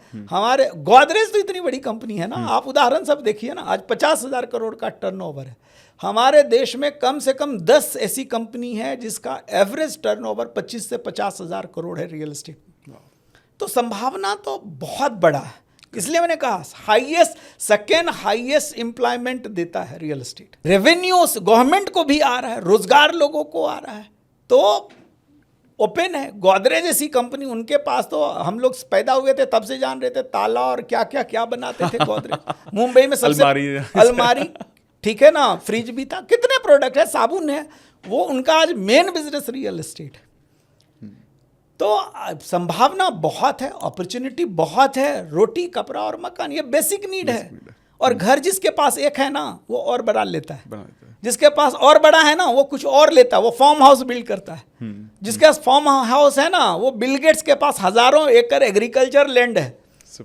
तो जब बिल गेट्स हजारों एकड़ बना रहा है, हमारे देश में कोई भी, अंबानी साहब इसी गुड़गांव के बगल में झज्जर है, रिलायंस का जो कौन सा सिटी, मेट सिटी बनाया है, हजारों एकड़ जमीन लेके। आप देखो ना, कौन नहीं है, कौन इंडस्ट्री का मालिक, चाहे वो हीरो ग्रुप आज रियल एस्टेट में, रेमंड्स है, कौन सी आप नाम देखिए, सब लोग आज रियल एस्टेट में। वाह वाह वाह। मतलब, और कोई भी, यानी कि कोई भी इंसान छोटे से भी शुरुआत करना चाहे, क्यों नहीं कर सकते। मैं तो कहा, आपको पैसा नहीं, आप बेचो ना। किसने आपको रोका है? बेचना नहीं आपको लगता है मुश्किल काम है, आप बचत करो, इन्वेस्ट करो। बचत नहीं हो रहा, कमाई बढ़ा लो, कहीं से आप शुरू करो।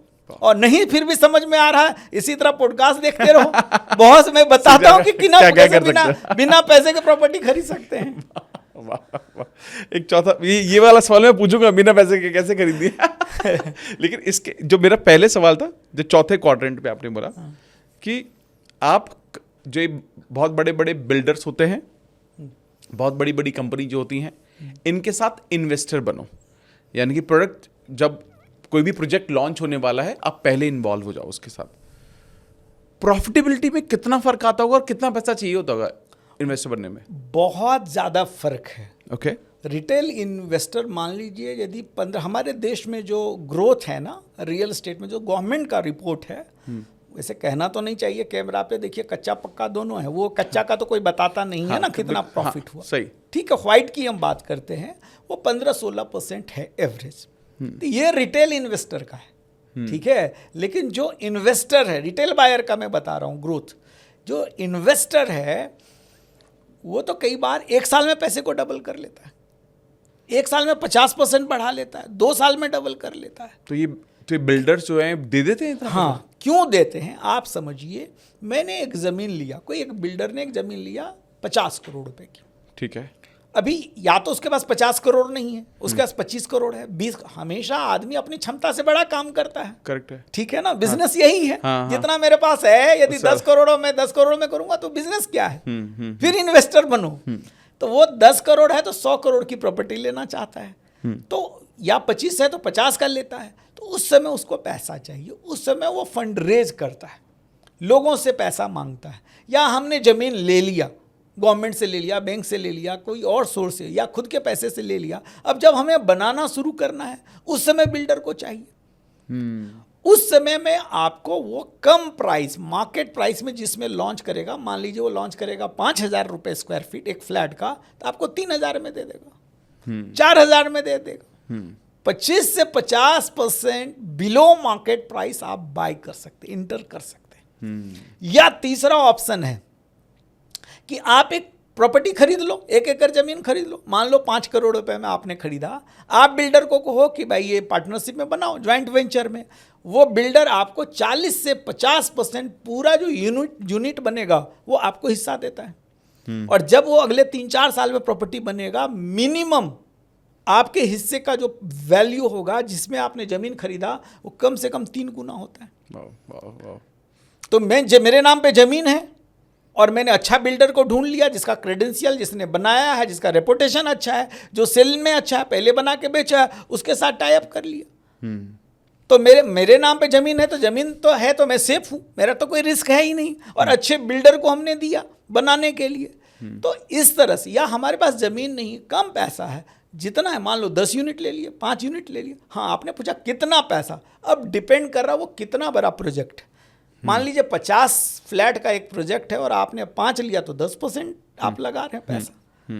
लेकिन 500 में आप 5 लिए तो बहुत थोड़ा हुआ। डिपेंड कर रहा है। और आप गोदरेज के पास जाएंगे 5-10 करोड़ लेके, वो तो कहेगा भैया इतना तो मेरा रिटेल यूजर लेता है। लेकिन आप किसी मिड साइज या स्मॉल साइज बिल्डर के पास जाएंगे तो वो आपको अच्छा प्रॉफिट दे सकता है। और आपने ना अभी ये तो आई थिंक ये बहुत इंपॉर्टेंट भी है, क्योंकि लोगों को शायद इन्वेस्टिंग के बारे में उतना ज़्यादा ज्ञान नहीं है। आप तो ऑब्वियसली अपनी जब आप वर्कशॉप करते हैं तो आप लोगों को सिखाते हैं, तो ये साइट्स सारे एक्सप्लोर करते हैं लोग। आपने इससे पहले एक बात बोली कि बिना पैसे के प्रॉपर्टी खरीद सकते हो। ये क्या, ये कुछ है एक्चुअली में, कोई सीक्रेट है ऐसा? बिल्कुल खरीद सकते। देखिए क्या है ना, ये हमारी बिलीफ है कि यार प्रॉपर्टी खरीदने के लिए करोड़ों रुपए चाहिए। पहले तो करोड़ों नहीं चाहिए। आपको बता दूं कि रियल एस्टेट में एक शब्द है लिवरेज। बैंक सबसे सस्ता जो लोन है ना, वो प्रॉपर्टी के ऊपर देता है, कार पे नहीं देता है, पर्सनल लोन पे नहीं देता है, ठीक है। लेकिन होम लोन सबसे सस्ता देता है। यदि 30 लाख रुपए तक का एक प्रॉपर्टी है तो सिर्फ 3 लाख रुपए हमें लगाना पड़ता है डाउन पेमेंट। मान लीजिए आपके पास ज्यादा नहीं तो छोटे से करिए ना। 3 लाख रुपए वही आप क्रेडिट कार्ड से भी ले सकते हैं। पैसा आपके पास नहीं है लेकिन आप तो ले लिए ना। करेक्ट है। या 3 लाख रुपए आप अपने जान पहचान वालों से ले सकते हैं, किसी से उधार ले लिए, भाई 1 साल में दे दूंगा। और एक चीज मैंने देखा है, मुझे एक बंदे ने फोन किया कि मुझे इनोवा लेना है और मुझे आप 3 लाख रुपए दे दो। मैं उसको डांटा, मना भी किया। लेकिन जब कोई मुझे कहता मुझे प्रॉपर्टी लेना, भैया 2 लाख 4 लाख दे दो, आराम से दे दो, आराम से दे देते हैं। आप अपने कोई रिश्तेदार से, पेरेंट्स से, किसी से मांग लो, दोस्त से, वो मना नहीं करेगा। क्यों? कि उसको पता है प्रॉपर्टी ले रहा है, कल को उसका वैल्यू बढ़ेगा, ये बंदा वापस कर देगा। लेकिन गाड़ी लेगा वो आधा होगा या डूबेगा। आप कहोगे बिजनेस करने के लिए दो, लोग हो सकता नहीं दे, क्योंकि उसको ये डर होता आप उस पैसे को गंवा दोगे। तो आप उतना पैसा भी दूसरे से ले सकते हैं, और 90% बैंक लोन कर देता। 30 से ऊपर है, 50 लाख का प्रॉपर्टी है तो 80%, तब भी 5-6 लाख रुपए लगा। एक तो ऑप्शन ये है। दूसरा ऑप्शन है कि बिलो मार्केट प्राइस आपको बाय करना है। बिलो मार्केट प्राइस आप ढूंढो, किसको बेचने की जरूरत है, किसको नीड है। इसको कहते हैं मोटिवेटेड सेलर, किसी को बेचना। जैसे मेरा एक फ्लैट था निरंकारी कॉलोनी में, और कोविड में मैं जब रांची यहाँ से शिफ्ट हुआ तो मुझे एक अच्छा डील मिल गया वहाँ पे रांची में लैंड का। तो मैं सोच रहा था इसको फटाफट बेचे। एक्चुअली वो फ्लैट की वैल्यू 1,05,00,000 रुपए था, लेकिन कोविड था और मुझे इमीडिएट चाहिए। मैं सिर्फ 86 लाख में दे दिया। मैंने कहा भाई तुरंत मुझे चाहिए, डीलर को बोला और उसने 1 हफ्ते में डील करा दिया। मैंने 20 लाख सस्ता दे दिया। तो वो बंदा जो बायर था, मुझे इससे बड़ा अपॉर्चुनिटी वहाँ था, उसको तो 20 लाख 19 लाख रुपए ऑलमोस्ट सस्ता मिल गया ना प्रॉपर्टी। पहले दिन वो 20 लाख प्रॉफिट में बैठा है, और अगले 2-4 महीने में थोड़ा सा वो क्या करेगा, इसको फ्लिपिंग कहते हैं बेचने की भाषा में। 1-2 महीने में वो थोड़ा सा उसको डेकोरेट कर दे, थोड़ा सा रेनोवेट कर दे, 2-4-5 लाख लगा के, तो आराम से एक 5 की जगह एक 10 में बिकेगा। सही है। तो आप सोचो कि पैसा लगा के अगले 3 महीने में 6 महीना में 25-30 लाख रुपए कमा रहे हैं। 80 लाख लगा के 30-40% का मार्जिन है। तो आप मोटिवेटेड सेलर को ढूंढो तो वो सस्ता भी दे देता है। कई बार सेलर फाइनेंस कर देता है, वही मौका दे देता है, चलो साल भर में पैसा देता। हाँ। ठीक है। कई लोग हमारे क्लब में, हमारे जहाँ पे हम सिखाते हैं, उसको क्लब कहते हैं, प्रोफेशनल रियल एस्टेट क्लब है। कई लोग मुझे आए दिन, क्योंकि हम ये सिखाते हैं तो लोग अपना रिजल्ट आके बताते हैं। एक आर्किटेक्ट हैं जयपुर में, उन्होंने मुझे कहा कि सर आपने बताया ना कि कैसे बिना पैसे का खरीदना है, तो मेरा एक जानने वाला, उसका डिज़ाइन भी मैंने ही किया था, तो हमने कहा 2 स्टूडियो अपार्टमेंट मेरे नाम पे कर दो, और मैंने सगुन में सिर्फ 11,000 दिया। ठीक है, 20 लाख की प्रॉपर्टी थी, एक 40 लाख के जगह में सिर्फ 11,000 दिया। मैंने अपने दूसरे कस्टमर, उससे पहले मैं बेचने की सोचता ही नहीं था, मैं सोचता था मैं आर्किटेक्ट हूँ। मैंने किसी दूसरे दिन, अगले हफ्ते ही किसी को बताया कि भाई एक नया प्रोजेक्ट आ रहा है, मैंने ही डिज़ाइन किया है, तुम एक इन्वेस्ट कर दो, और हमने उसको 25 लाख में बेच दिया। ठीक है, 5 लाख रुपए का फायदा सिर्फ 11,000 रुपए देके हमने पहले दिन कमा लिया, विद इन ए वीक। क्या लगा?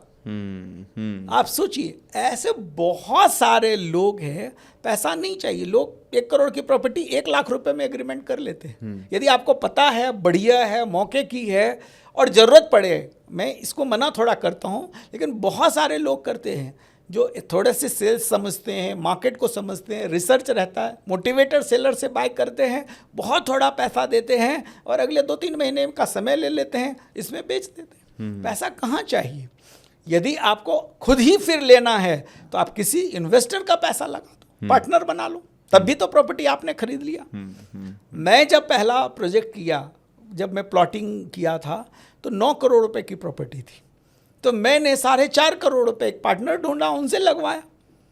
ठीक है, और प्रॉफिट में आधा हमने शेयर कर दिया, तो मेरा तो पैसा नहीं लगा ना, ऐसा आप समझो।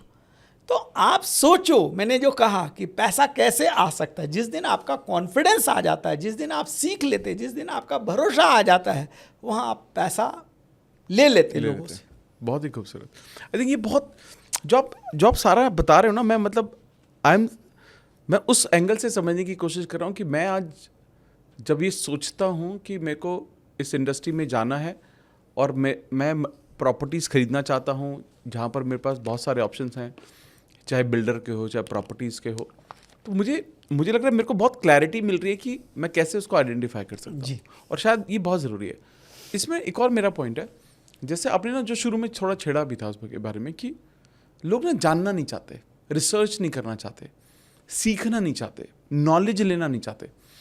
कितना ज़्यादा ज़रूरी है अगर एक ऐसी इंडस्ट्री जिसमें मतलब ऐसा नहीं कि आप ही, हर कोई बात कर रहा है कि पैसा तो इसी में है, अगर देखा जाए तो रियल एस्टेट इंडस्ट्री में, फिर भी लोग इस इंडस्ट्री की नॉलेज को इतना नकारते क्यों, या क्यों नहीं घुसना चाहते? लोगों को लगता है मैं सब जानता हूँ। ठीक है, हमने एक प्रॉपर्टी लिया था और वो बढ़ गई कई गुना अपने आप, हमने कुछ नहीं सीखा। अच्छा, लेकिन हमें लगता मैं ज्ञानी हूँ। यदि आप सीखेंगे, जब मैं आया ना अमित जी, तो उस समय मैं देख रहा था कोई कोच, कोई सिखाने वाला नहीं था। बहुत लोग अमीर बहुत हैं, लाखों करोड़ के मालिक हैं रियल एस्टेट में, पर वो अपने नॉलेज, अब तो कुछ लोग पॉडकास्ट में भी आ रहे हैं तो कुछ ना कुछ हम सीख लेते हैं। लेकिन पहले तो ये भी नहीं था, कोई किताब नहीं था भारतवर्ष में रियल एस्टेट के ऊपर, नॉलेज नहीं था। लेकिन मैं सीखता था क्या, बुक पे, माइंडसेट पे तो किताब था ना। हाँ। हमने तो पढ़ी थी पावर ऑफ सबकॉन्शियस माइंड। हमने पढ़ा रोंडा बर्न को, लॉ ऑफ अट्रैक्शन, मैनिफेस्टेशन कैसे होता है, विजुअलाइजेशन हम कर रहे थे, पॉजिटिव रह रहे थे, बोलना शुरू कर दिया भाई मैं 100 करोड़ की कंपनी बनाऊंगा। तो ये सब काम किया। सेल मुझे आती थी क्योंकि मैंने कैरियर 25 साल पहले एज ए सेल्समैन ही शुरू किया, तो सेल्स मुझे आता था, तो हमने बेच के पैसा कमा लिया। और जो भी सीखने के लिए जो भी गुरु मिले, बहुत लोगों को गुरु बनाया। मैं नहीं कहता हूँ मैं स्वयं भू, बहुत सारे लोग कहते मैं खुद ही सीख लिया। मैं सबके पास गया, अमित जी से सीखने को मिला, इनसे भी सीखा। 5 साल 7 साल 10 साल पहले जितने भारतवर्ष में गुरु होंगे, कोच होंगे, मैंने थोड़ी देर पहले बोला भाई राम सर हमारे गुरु हैं, बोला कि नहीं, तो सबके पास में गया, सबसे सीखा। भाई सीखने में क्या जरूर दिक्कत है। दत्तात्रेय ने 33 गुरु बनाए, ठीक है, तो सीखो ना। एक आदमी को, अमित जी के पास एक एक्सपर्टीज है, 10 साल 15 साल ले करके मैनिफेस्टेशन पे इन्होंने इतने किताब पढ़े, इतने लोगों के पॉडकास्ट किए, और आप यदि सिखा रहे हो और 2 दिन में मैं सीख सकता हूँ, 3 दिन में सीख सकता हूँ, और बदले में कुछ पैसा दे भी दिया, आप होटल में प्रोग्राम करें, होटल वाला मुफ्त में थोड़ी दे रहा है। तो लर्निंग में खर्च लोग नहीं करना चाहते। मैं आपको बताऊं, अभी मैं टोनी रॉबिन्स के प्रोग्राम में यूरोप गया था, तो 3 लाख रुपए की तो टिकट लिया, और आने जाने में 10 लाख रुपए से ज़्यादा खर्च हुए। अभी वो नेक्स्ट लेवल का एक प्रोग्राम बेचा। बहुत सारे लोगों ने मुझे कहा, पहले ही कहा, ट्रेनर दोस्त या जान पे मत लेना कुछ भी, ये लोग बेचते हैं। पर मैं गया ना, तो मैं वहाँ अगला साइन अप किया, $1,15,000 का प्रोग्राम, प्लेटिनम पार्टनरशिप उसका है। अगले 1 साल में मैं $1,15,000 अभी भी अपने नॉलेज पे इन्वेस्ट कर रहा हूँ, सीखने पे इन्वेस्ट कर रहा हूँ। क्या मैं कुछ नहीं जानता था? यूपीडब्ल्यू में जो गया, मैं वो प्रोग्राम ऑनलाइन किया था, वो सब बात मैं जानता था। लेकिन जो एक्सपीरियंस मैंने लिया, जो मैंने कनेक्शन बिल्ड किया, जो मुझे रियलाइजेशन हुआ, जो मुझे किस चीज़ पे काम करना है, मुझे लगता है 1 करोड़ रुपए दे के शायद मैं अगले 1 साल में और नेक्स्ट लेवल पे जाऊंगा, और आइडियाज़ खुलेंगे, वहाँ जो नेटवर्क होगा, वैसे वहाँ जो लाइक माइंडेड पीपल लोगों के साथ मिलूंगा, वो सब लोग ऐसे हैं ना जो 1 करोड़ रुपए सीखने में खर्च कर रहे हैं। एग्जैक्टली। तो सीखना तो बहुत ज़रूरी है, और जब तक आप सीखेंगे नहीं ना, तब तक आगे बढ़ेंगे नहीं। शायद नेहरू जी कहते थे, आप जो चीज़ लोगों को बताते हैं, लीडर इज़ ए रीडर और रीडर इज़ ए लीडर। तो जो सीख रहा है, जो पढ़ रहा है, वो लीडर बनेगा, और जो लीडर है उसने पढ़ा है। बिल गेट्स 50 किताब पढ़ते हैं साल का, ठीक है। तो जो आज मैं कहूँगा कि लर्नर इज ए अर्नर और अर्नर इज ए लर्नर। तो आप जब सीखने पे, अपने ऊपर लोग समझते हैं अच्छी गाड़ी ले ले, अच्छा कपड़ा पहन ले, अच्छा जूता पहन ले, लेकिन दुख की बात है अभी भी हमारे देश में सीखने पे बहुत कम लोग खर्च करना चाहते हैं, और इसकी वैल्यू कम समझते हैं। सीखना हर किसी को चाहिए। आपकी फेवरेट 4 या 5 किताबें कौन सी है? शुरुआत में किताब तो इतनी मेरी फेवरेट है, लेकिन मुझे लगता है जो जिस किताब का मेरे जीवन में सबसे ज़्यादा असर पड़ा, वो 3-4 किताब 5 किताब मैं बताता हूँ। एक तो वो पावर ऑफ सबकॉन्शियस माइंड, आपकी भी चैनल पे सबसे ज़्यादा व्यू गया। भाई नहीं पढ़े हो, पढ़ लो, हिंदी में भी है। अब चेतन मन की शक्ति, ये मेरी भी फेवरेट किताब है। दूसरी रोंडा बर्न की जो किताब है, द सीक्रेट, जो हिंदी में रहस्य के नाम से है, और उसकी और 1-2 किताब है, यदि आपका इंटरेस्ट आ जाए तो वो और भी पढ़ लो। द मैजिक जो है, जादू जिसको कहते हैं, और द पावर जो प्रेम के ऊपर है, ठीक है। तो रोंडाबन का भी। उसी तरह रॉबिन शर्मा की 2-3 किताब मुझे बहुत पसंद है, जैसे monk who sold his Ferrari, ठीक है। और भी रॉबिन शर्मा की 8-10 किताब मैं पढ़ा हूँ, तो वो भी मेरे फेवरेट लेखक है। उनकी किताब है who will cry when you die. तो मेगा लिविंग मैंने देखा, उस पर भी आपने ऑडियो बुक बनाया। भाई ये सब सुन लेना, खजाना अमित भाई ने दे रखा है। ओशो से मैं बहुत प्रभावित हूँ। ओशो की किताब ना मतलब कमाल का है। यदि आप पढ़ रहे हैं और ओशो समझ में आ गया तो बस दूसरे में रस आना बंद हो जाएगा। अच्छा, और जो सेल्फ हेल्प पे 1-2 किताब और मैं नाम लेना चाहूँगा, 7 habit of highly effective people और how to win friends and influence people. Superb. तो 5 किताब तो मैं उधर बता दिया। 2-3 किताब में स्पिरिचुअल, एक तो ओशो की बहुत सारी किताब है। शुरुआत कोई बिगनर है तो ध्यान सूत्र में कहूँगा, ठीक है, और जिन खोजा तिन पाया, मैं मृत्यु सिखाता हूँ, और गीता दर्शन पे जो ओशो ने बोला है, ठीक है ना, जो महागीता पे कहते हैं जहाँ गीता खत्म होता है आप पढ़ लो, इनलाइटन तो आप पढ़ के हो जाओगे। सांख्य गीता पे जो ओशो ने बोला है, मतलब कोई जवाब नहीं है। और भी ऐसा नहीं कि मैं ओशो शिष्य हूँ, और भी जैसे ऑटोबायोग्राफी ऑफ योगी, ठीक है, तो जहाँ जहाँ चरण पड़े गौतम बुद्ध की जो जीवनी है, बहुत किताब ने मुझे बहुत कुछ दिया है। और आपने कहा तो मैं तो उल्टा 5-10 बता दिया, ठीक है। हमारे गुरुदेव हैं समर्थ गुरु जी का संपूर्ण अध्यात्म, ये भी जरूर पढ़ना चाहिए। स्पिरिचुअल बुक हिमालय के संतों की यात्रा स्वामी राम का है।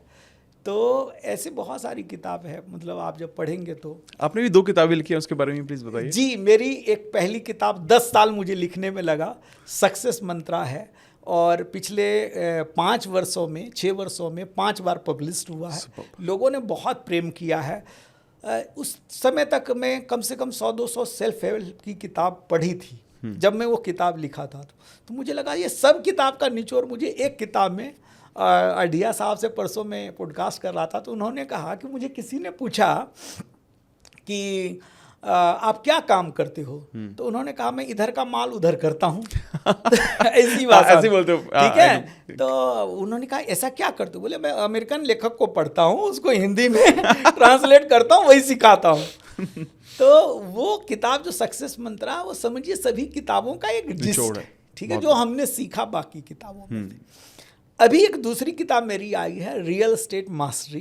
तो जिनको रियल एस्टेट में इंटरेस्ट है, कैसे इन्वेस्ट करना है, वही चारों के क्वाड्रेंट पे, 1-2 क्वाड्रेंट पे ज़्यादा में, क्योंकि मुझे लगा कि और भी लिखना पड़ेगा। तो लेकिन रियल एस्टेट में जो शुरुआत करना चाहते हैं तो रियल एस्टेट मास्टरी पढ़ सकते हैं। और एक किताब मेरी आने वाली है, तो अब मुझे लगा कि और लिखनी चाहिए, मेरे पास जो इतना ज्ञान है और लोगों तक पहुँचे। बहुत बढ़िया, बहुत सुंदर, बहुत सुंदर। आई थिंक किताबों के बारे में आपने जो कुछ भी बताया अभी, ये बहुत ही अमेजिंग है। और मुझे भी ऐसा लगता है कि मेरा पूरा जीवन किताबों पर ही बेस्ड है। और किताबें पढ़ पढ़ के मेरे को समझ में आया कि आई थिंक मैं अपने जीवन को जैसे चाहता हूँ वैसे ढाल सकता हूँ। फिर बिल्कुल डेफिनेटली जैसे आप भी मानते हैं कि सही गुरु के मार्गदर्शन के द्वारा मेरा पूरा जो लाइफ का पूरा ट्रांजिशन हुआ, मतलब एक बहुत नीचे से निकलकर हम लोग काम किया, कॉर्पोरेट जॉब में बहुत अच्छा किया, IT हेड था मैं, और वहाँ से निकलकर इस जब YouTube सब चीज़ों पर आए तो आज भगवान की कृपा से सब कुछ बहुत अच्छा कर पा रहे हैं। और मैं ये मानता हूँ कि कहीं ना कहीं इस सब का कारण ये भी था कि किताबों से जुड़े रहे और किताबों ने हमें ज़मीन से जोड़ा रहा, तो वो बहुत अच्छा, बहुत इम्पॉर्टेंट है। लेकिन मैं आपका कनेक्शन विद द गॉड, अध्यात्म या अपने गुरु, ये बहुत, मैं जो हमने पहले भी बात की थी इसके बारे में ऑफलाइन कैमरा से पहले बात कर रहे थे, ये भी बहुत स्ट्रांग है सर। मैं ये जानना चाहता हूँ कि आपको जीवन में आगे बढ़ने में अध्यात्म ने कैसे, मतलब आप इतने आगे बन गए और आज भी आप बहुत सहज हैं, बहुत सिंपल, और ये मतलब ये मेंटेन करना और अध्यात्म से अपने आप को कनेक्टेड रखना, ये कितना आसान होता है, या आपने इसको कैसे किया? मैं अभी भी 15 दिन 20 दिन महीने में अपने गुरुदेव के कार्य के लिए देश भर में घूमता हूँ, लोगों को ध्यान कराता हूँ, सिखाता हूँ हर महीने में, ठीक है।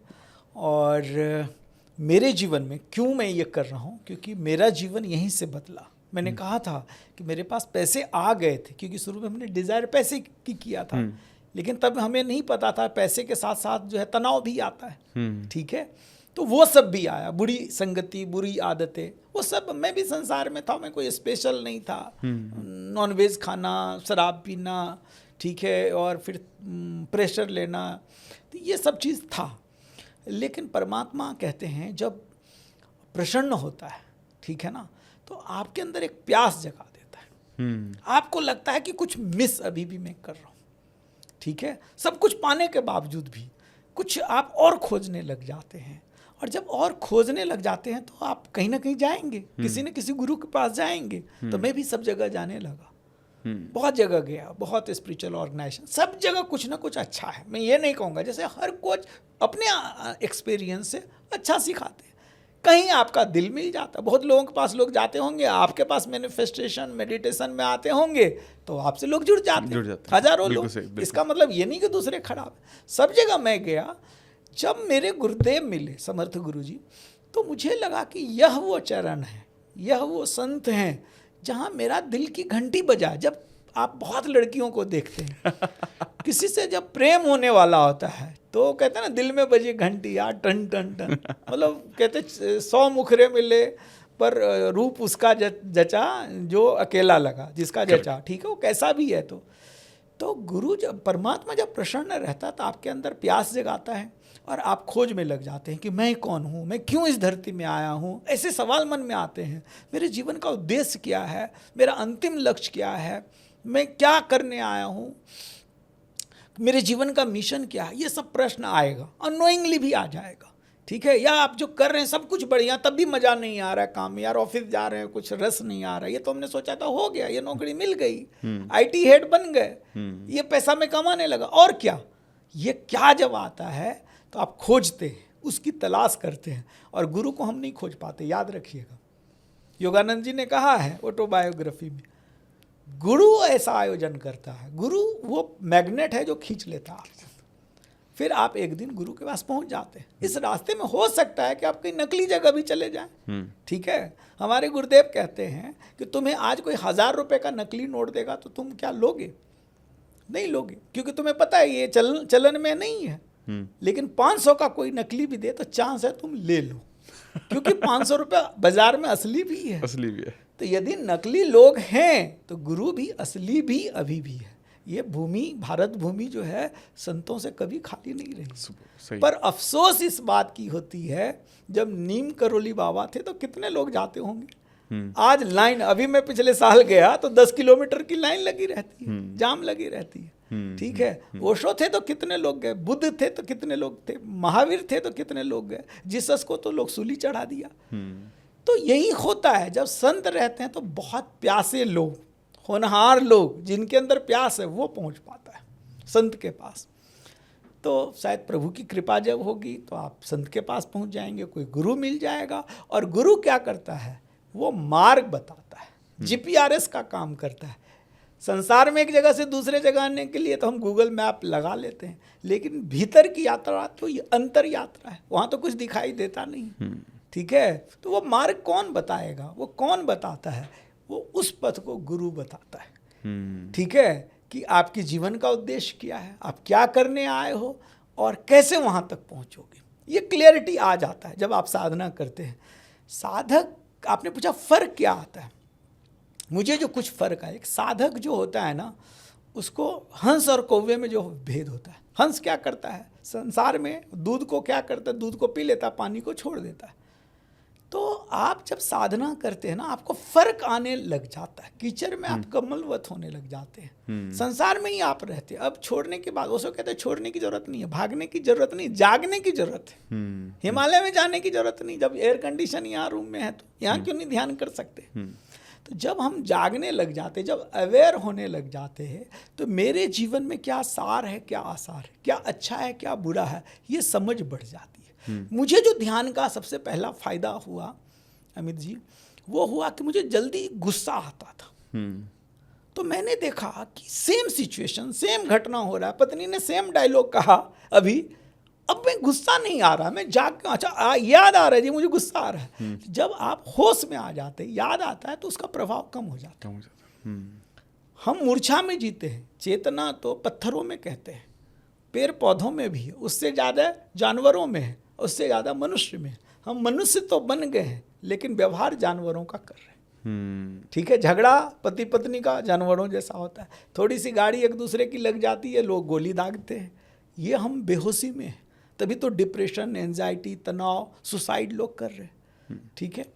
तो जो हम व्यवहार, ध्यान क्या करता है, साधना क्या करता है, आपको थोड़ा होश का लेवल बढ़ा देता है, आपको जगा देता है। जाना कहाँ है, बुद्धत्व की तरफ जाना है, पूर्ण जागृत मनुष्य की तरफ, कृष्ण की तरफ जाना, ये करता है। तो ये फायदा हुआ। और फिर जीवन जब है तो ये तो चलेगा, रोलर कोस्टर होगा। ऐसा नहीं है कि आप साधक हैं तो जीवन में सब अच्छा ही होगा। भगवान के राम जी को जब बन जाना पड़ सकता है, ठीक है, तो आप कौन सी खेत में हैं? तो बुरा समय आ सकता है, लॉस हो सकता है, बीमार आप पड़ सकते हो, लेकिन आपकी दृष्टिकोण बदल जाती है, आप स्वीकार में जीने लग जाते हैं। जही विधि राखे राम तही विधि रही है। तो जिसमें परमात्मा, वो कहते हैं ना, तेरी रजा में मैं राजी हूँ। तो तब जब आप प्रकृति के साथ ट्यून्ड हो जाते हैं, परमात्मा की खुशी में, बुरे समय में भी आप अपॉर्चुनिटी देखते हैं। हमारे गुरुदेव कहते हैं, परमात्मा को मंगलमय जानते हुए स्वधर्म का पालन करिए।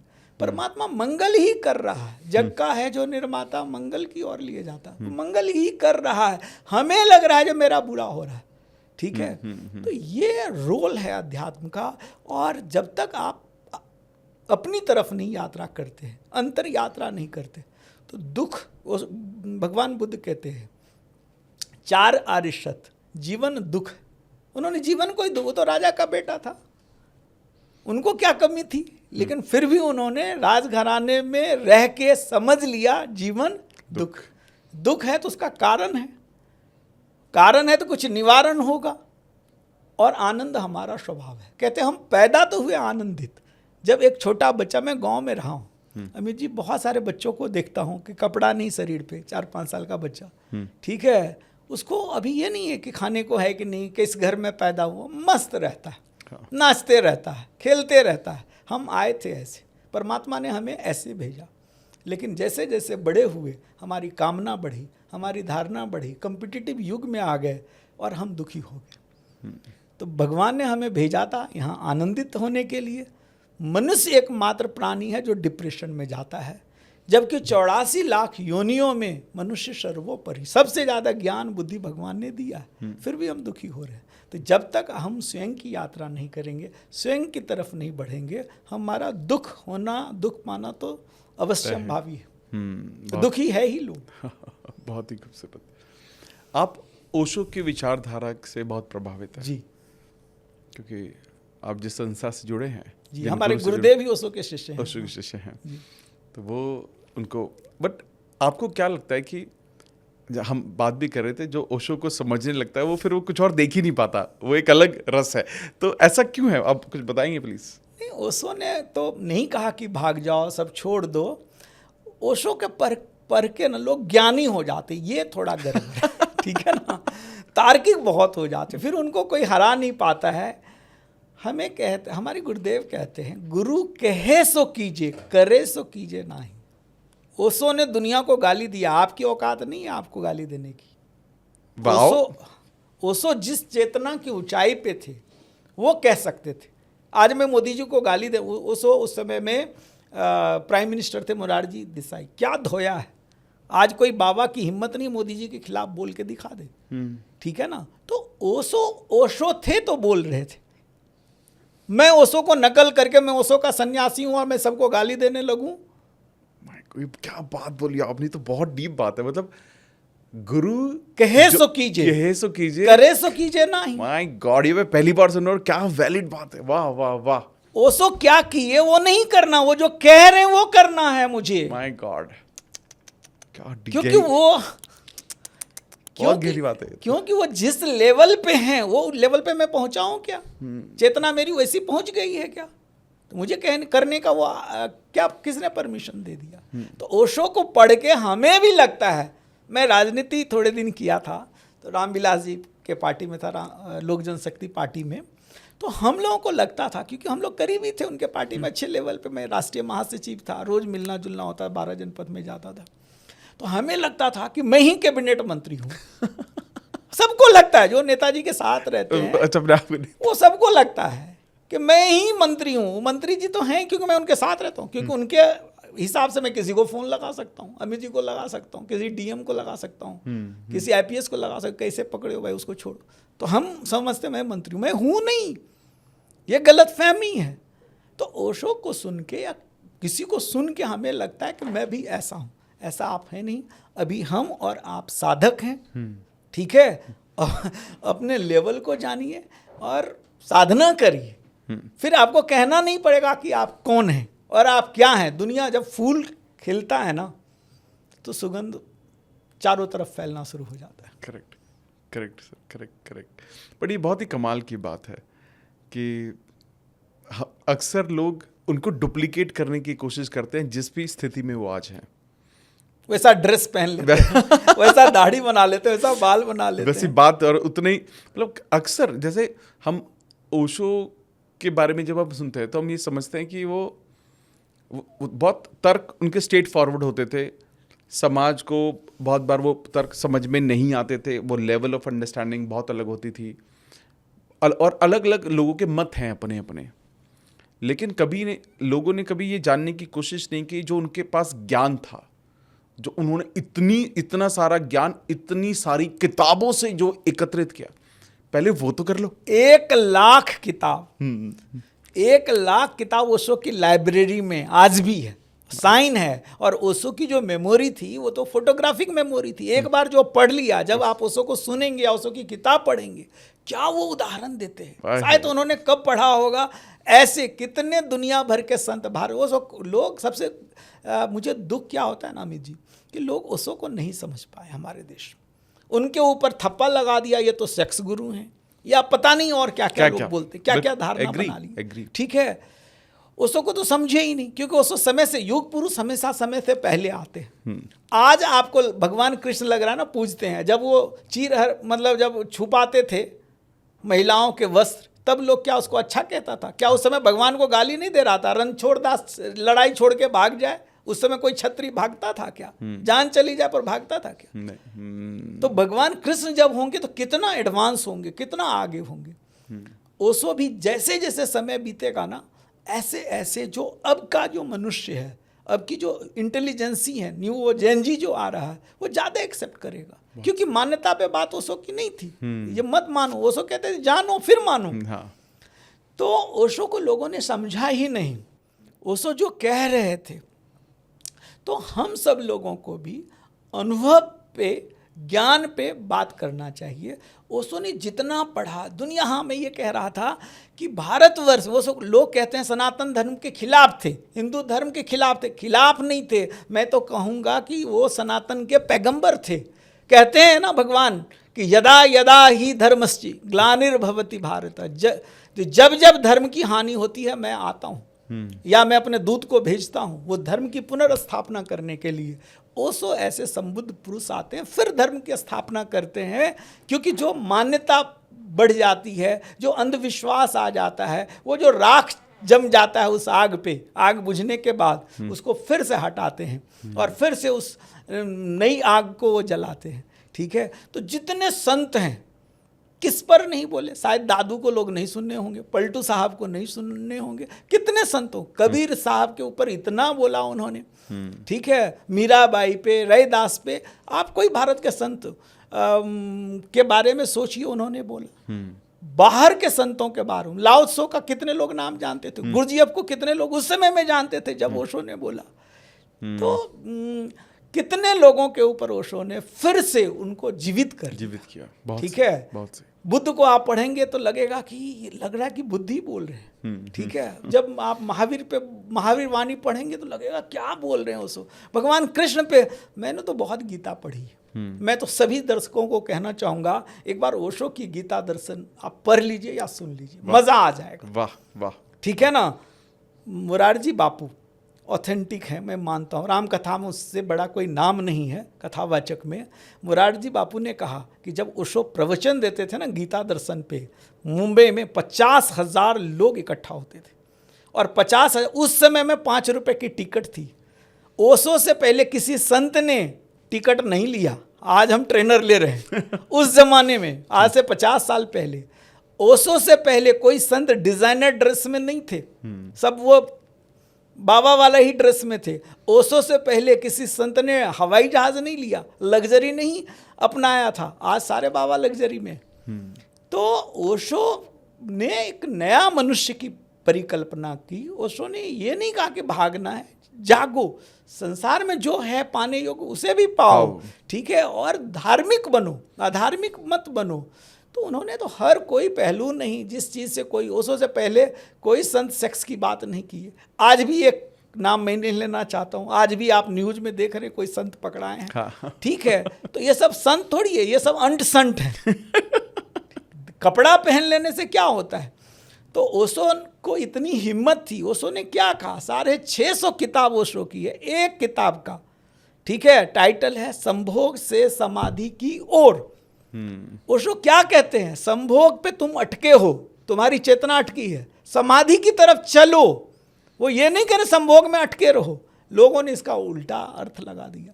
ठीक है, क्योंकि हमारी चेतना वहीं थी। और दूसरा, मैं कई बार सोचता हूँ, ओशो इतने इंटेलिजेंट थे, उनका फेम की जगह डिफेम क्यों हो गया?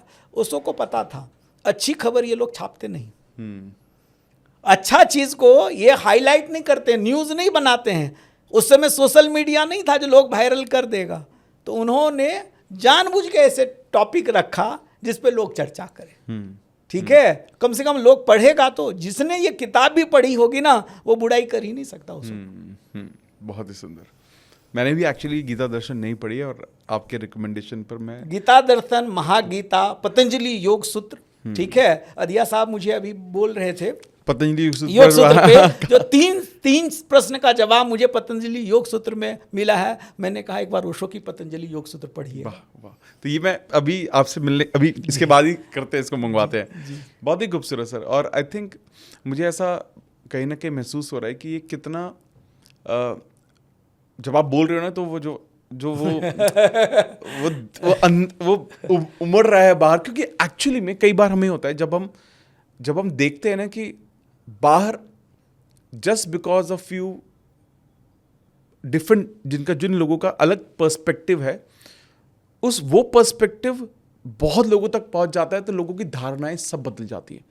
जैसे मैंने एक जगह, मैं कहीं गया किसी इवेंट में, तो मैंने वहाँ पर ये कह दिया स्टेज पर ही कि मैंने आज के टाइम में बहुत सारे लोग महात्मा गांधी जी के लिए बहुत अच्छा नहीं सोचते, और वो सिर्फ इस वजह से क्योंकि कुछ किताब उनके बारे में लिखी, गलत लिख दिया क्या, या वो, और मैं ये नहीं बोलूँगा गलत भी है, कई बार वो लोगों की धारणा ही थी, अंडरस्टैंडिंग थी, लेकिन लोगों ने वो उसको कैरी फॉरवर्ड कर रहे हैं बिना इवन वो किताब जाने।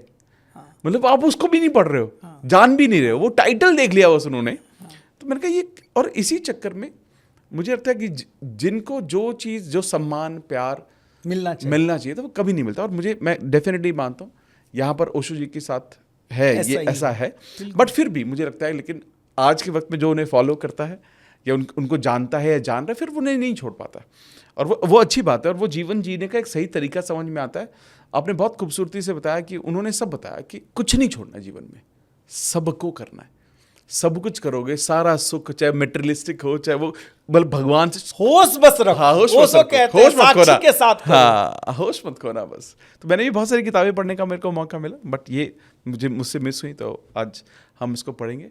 मैं अब आपसे ना कुछ फाइनल 2-3 सवाल पूछता हूँ सर। पहला, ऐसी कुछ एडवाइसेस अगेन अध्यात्म के करीब, जो आज के दौर में 2 या 3 ऐसी कौन सी बेस्ट एडवाइसेस है जो आज सभी युवाओं को या हर एज के लोग को आप देना चाहते हैं? पहला चीज मैं कहना चाहूंगा, खुद के लिए समय निकालिए। खूबसूरत।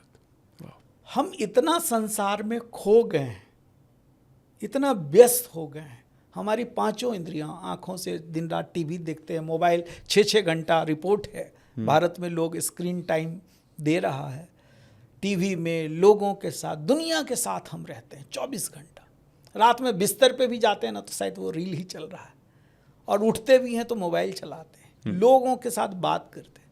मैं कहूँगा, आपने कहा बहुत अच्छा चीज़ थोड़ी देर कैमरा के पीछे, कि आप लोगों को रोज़ मेडिटेशन करा रहे हैं, ठीक है ना, सुबह उठ करके, ये अच्छी चीज़ है। ऐसा कुछ आपको अपनाना चाहिए, चाहे आपसे जाए कि कोई भी संस्था से जाए, या मत जाओ यार, यूट्यूब पे सीख लो, खुद बैठो, कुछ मत करो, शांत थोड़ी देर बैठ जाओ, देखो अपने भीतर, स्वयं से जुड़ो। जब तक आप जगत से जुड़े हैं ना, तब तक तनाव है, तब तक चिंता है, तब तक अनिद्रा है, तब तक डिप्रेशन है। जब स्वयं के भीतर घुसना शुरू करेंगे ना, आनंद वहाँ है। वाह वाह, खूबसूरत। ठीक है, खुद को समय दीजिए, खुद पे काम करिए, चाहे अपने हेल्थ पे, चाहे अपने वेल्थ पे, चाहे अपने नॉलेज पे, चाहे अपने रिश्तों पे। आप देखिए कि मेरे लाइफ में कमी क्या है। पैसा नहीं है तो पैसा पे काम करो। इसका मतलब आपका फोकस अभी पैसा कमाने पे नहीं है। 10-12 साल पहले मेरा बिजनेस खत्म हो गया था। हमने कहा कि तब मैं अध्यात्म में आ गया था। मेरा एक मन किया कि यार अब छोड़ो, अब यही करते हैं। गुरु यही काम करता, गुरु जगाता है। गुरु ने कहा तुम अभी रणछोड़दास मत बनो, फेल हो गए हो बिजनेस में तो अब मैं सन्यासी बन रहा हूं। नहीं, जो कि शायद स्टीफन आए थे यहाँ, तो बाबा जी ने कहा था कि भाई तुमको अभी सन्यासी बनने की जरूरत नहीं है, जाके संसार में काम करो। ठीक है, मुझे भी जब फेल होते तो हम कहीं ना कहीं डिप्रेशन, उदासी में आ जाते, सोचते सब बेकार है। तब वो माया बेकार है लगता है। नहीं, तो जो पार्ट आपके लाइफ का कमजोर है, चाहे आपका हेल्थ कमजोर है। मैं अभी टोनी रॉबिन्स के प्रोग्राम में गया, मैं इंस्पायर हुआ कि 65 साल के बंदे उम्र में बंदा 12 घंटा खड़ा रहता है, ब्रेक नहीं देता। मैंने कोई भारत में ट्रेनर नहीं देखा था, कोई इवेंट नहीं गया था। यहाँ भी बहुत इवेंट है, हम 3 बार ब्रेक देते हैं, चाय का तो, लंच का तो, नाश्ते का। वो बंदा ब्रेक ही नहीं दे रहा, सुबह 9 बजे से रात 9 बजे तक नो ब्रेक। तो मैं बहुत इंस्पायर हुआ कि भाई एनर्जी ऐसा चाहिए, ऐसा मुझे अपने ऊपर इस पे काम करना है कि मैं कैसे 12 घंटा लगातार बिना ब्रेक के बोल पाऊं और खड़ा रह सकूं, लोगों को इंगेज करूं। आपके लाइफ में आपको पता है कि किस चीज की कमी है। पैसा नहीं तो पैसे पे काम करिए। पैसा कमाना कौन सा बड़ी चीज है। लोग हिमालय चढ़ रहे हैं, एवरेस्ट चढ़ रहे हैं, अंतरिक्ष में जा रहे हैं। पैसा कमाना आज के युग में सबसे आसान है। आपको लग रहा है मेरे रिश्ते कमजोर है, रिश्तों पे काम करिए। हेल्थ कमजोर है, हेल्थ पे काम करिए ना, सीख लीजिए ना। यूट्यूब ही देख रहे हैं, यही देखिए। फालतू चीज मत देखो, देखो कि कैसे मैं बेहतर, मैं 100 साल कैसे जी सकता हूँ। 100 ट्रेनर मिल जाएंगे, 100 कोच मिल जाएंगे, 100 एक्सपर्ट मिल जाएंगे। 2-4 को सुनो, और कोई अमित जी ऐसे मिल जाए तो बस उसी को फॉलो करो, फिर मत भटको। मैं 10 जगह गया, जिस दिन मेरे गुरु जी मिल गए अध्यात्म, मैंने कहा कि अब यही गुरु, अब क्यों भटकना यार, जो मैं खोज रहा था वो मुझे मिल रहा है। फिर एक को चुनो, फिर मत भटकते रहो। जो आज इनका चैनल देख रहे, मैनिफेस्टेशन किया जाए, कल दूसरे को, परसों तीसरे को। जब कोई मिल जाए कि हाँ ये कोच बन सकता है, एक को पकड़ लो। तो जो आपके लाइफ का चीज है, पहला चीज तो मैंने कहा खुद के लिए समय, थोड़ा सा एकांत में बैठिए। हफ्ते में 1 घंटा 2 घंटा, महीने में 1 दिन मोबाइल बंद कर दीजिए। ठीक है, हो सके तो घर से बाहर निकल जाइए। रॉबिन शर्मा को मैं सुन रहा था, पिछले साल मैं दुबई एक इवेंट में गया था, वहाँ आए थे। उन्होंने कहा कि मैं हर महीने में 1 दिन अपने आप को एक होटल के प्रेसिडेंशियल सूट में बंद कर लेता हूँ, मोबाइल बंद, सब कुछ बंद, और मैं एकांत में रहता हूँ। और उस समय मुझे सबसे ज़्यादा आइडिया आता है।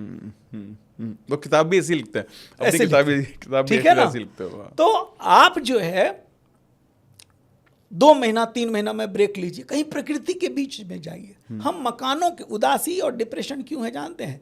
हमेशा हम एक कमरे में कैद हो गए, प्रकृति से कट गए हैं। थोड़ा पैर पौधों के पास जाइए, थोड़े नंगे पांव चलिए, थोड़े पानी में डूबिए।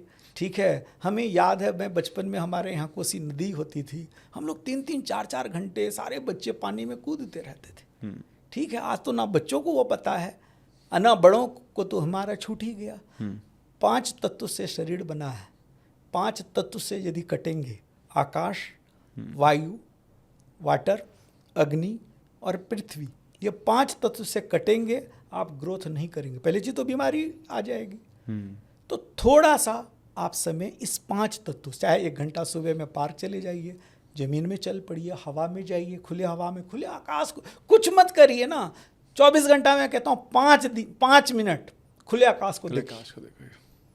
ओशो ने कहा है, जिसने आकाश की जीवंतता को जान लिया वो परमात्मा को जान लिया है। ठीक है ना, यही परमात्मा है। ठीक है ना, हम नहीं देख पाते। तो मैंने कहा थोड़ा सा अपने लिए समय, 5 तत्वों से जुड़िए और सेल्फ पे काम करिए। जो लाइफ में जो चीज़ की कमी है ना, चाहे हेल्थ की कमी है, हेल्थ पे काम करो। पैसे की कमी है, पैसे पे काम करो। रिश्ते की कमी है, रिश्ते पे काम करो। सोशल नहीं अच्छा, सोशल पे काम करो। और चौथी चीज़ मैं कहना चाहूँगा, रॉबिन शर्मा की किताब का टाइटल मुझे बहुत इंस्पायर किया, who will cry when you die. जब आप जाएंगे तो लोग याद करेंगे ना, इस पॉडकास्ट के लिए अमित जी को, आपको लोग क्यों याद करेंगे? कबीर साहब कहते हैं, जब तुम आए इस संसार में, जग हंसे तुम रोए, ऐसी करनी कर चलो, तुम हंसो जग रो। अपने लिए अपने आप से पूछिए कि जब मैं संसार को छोड़ के जाऊंगा कौन रोएगा, मेरे घर वाले या पूरे देश के लोग, पूरी दुनिया के लोग। ऐसा इंसान बनना। कुछ समाज के लिए करो ना, कुछ दो ना, ठीक है, कुछ देश के लिए करो, कुछ परिवार के लिए, कुछ अपने सेल्फ सेंट्रिक नहीं होना है। पैसे के लिए लोग मुझसे पूछते हैं ना, परमात्मा तब तक आपको ज़्यादा पैसा नहीं देता है जब तक आप खुद के लिए सोचते हैं। बात सही है, बात सही, एग्री। हमारी जरूरत कितनी है? शायद 10 करोड़, 20 करोड़, 30 करोड़, खत्म हो जाएगी। आप जो सोचेंगे मर्सिडीज, BMW और कौन सी गाड़ी रोल, सब आ जाएगा। हजारों करोड़ नहीं देगा, लाखों करोड़ नहीं देगा। जिनके पास है देखिए उनके अंदर ये गुण है, जब आप सोचते हैं अपने से बियॉन्ड कि मेरे बाद मैं लोगों के जीवन में क्या कर सकता हूं, तब परमात्मा छप्पर फाड़ के देने लग जाता, क्योंकि वो कार्य प्रभु का है, लोगों के जीवन में बदलाव लाने का। एज ए कोच हम और आप यदि इस इंटेंशन के साथ सिखाते, इस इंटेंशन के साथ बात करते हैं कि लोग मेरे से प्रेरित हो जाए। मैं रियल एस्टेट सिखाता हूँ, मैं कहता हूँ कि एक भी बंदा 100 करोड़ का मालिक हो गया ना, तो मुझे लगेगा मेरा ज्ञान काम आ गया। और अब तो मैं करोड़ों लोगों में मिशन पे हूँ कि 1 करोड़ लोगों को फाइनेंशियल फ्री करूँगा। तो जीवन में उद्देश्य बड़ा करिए, सोचिए मैं लोगों के कैसे काम आ सकता हूँ। इसलिए नहीं, हमारे गुरुदेव ये भी हमें सिखाए, बोले कि एक संत और संसारी में भेद है। संत जब मिलता है तो सोचता है क्या दें, संसारी मिलता है सोचता है क्या लें। आप सोचो मैं लोगों को क्या दे सकता हूँ, समाज के क्या दे सकता हूँ, देश को क्या दे सकते हो हम, ठीक है। कुछ नॉलेज है जो है आपके पास, ये करिए। बहुत ही खूबसूरत सर, बहुत ही खूबसूरत, मतलब ये तो मज़ा ही आ गया, बहुत खूबसूरत। अब मैं वापस से चाहूँगा सर, 3 एडवाइस आप लोगों को एक सफल रियल एस्टेट अगर करना चाहते हैं, रियल एस्टेट के पॉइंट ऑफ व्यू से 3 बेस्ट एडवाइस आप जो तो लोगों को देना चाहते हैं, क्या क्या चीज़ों को ध्यान रखना चाहिए लोगों को? पहला चीज़, विन विन पे काम करिए, विन पे, ठीक है। यदि आप बेचते हैं, आप डेवलपर हैं, इन्वेस्टर हैं, सोचिए कि लोग कैसे प्रॉफिट बनाएं। ओके, लोग अमीर बनेंगे, लोग फायदा होगा ना, आप प्रॉफिट में खुद आ जाएंगे। फैंटास्टिक, ठीक है। दूसरा, इन्वेस्ट करना शुरू करिए। बचत करके लोग अमीर नहीं बनता है। हमारे पिताजी के टाइम में बैंक में 13% ब्याज मिलता था, तो लोग कहते थे फिक्स डिपॉजिट करो। मेरा एक दोस्त स्टेट बैंक में मैनेजर है, वो मुझे बताता है कितने लोगों का बैंक में FD में पैसा पड़ा हुआ। ये धारणा हमारे देश को अमीर नहीं बनाएगा, ठीक है ना। आप इन्वेस्ट करो, ठीक है, चाहे रियल एस्टेट में, चाहे दूसरे जगह, सीखो। और तीसरा चीज़ मैं कहना चाहूँ, रियल एस्टेट के लिए पूछ रहे तो मैं कह रहा हूँ जितना जल्दी हो सके आप रियल एस्टेट करना शुरू कर दो, क्योंकि हमेशा खरीदना जल्दी चाहिए, बेचना लेट से चाहिए। जितना जल्दी आप यदि इस पॉडकास्ट को सुने ना और 2025 में एक प्रॉपर्टी नहीं खरीदे ना, तो शायद आपको फायदा नहीं होगा।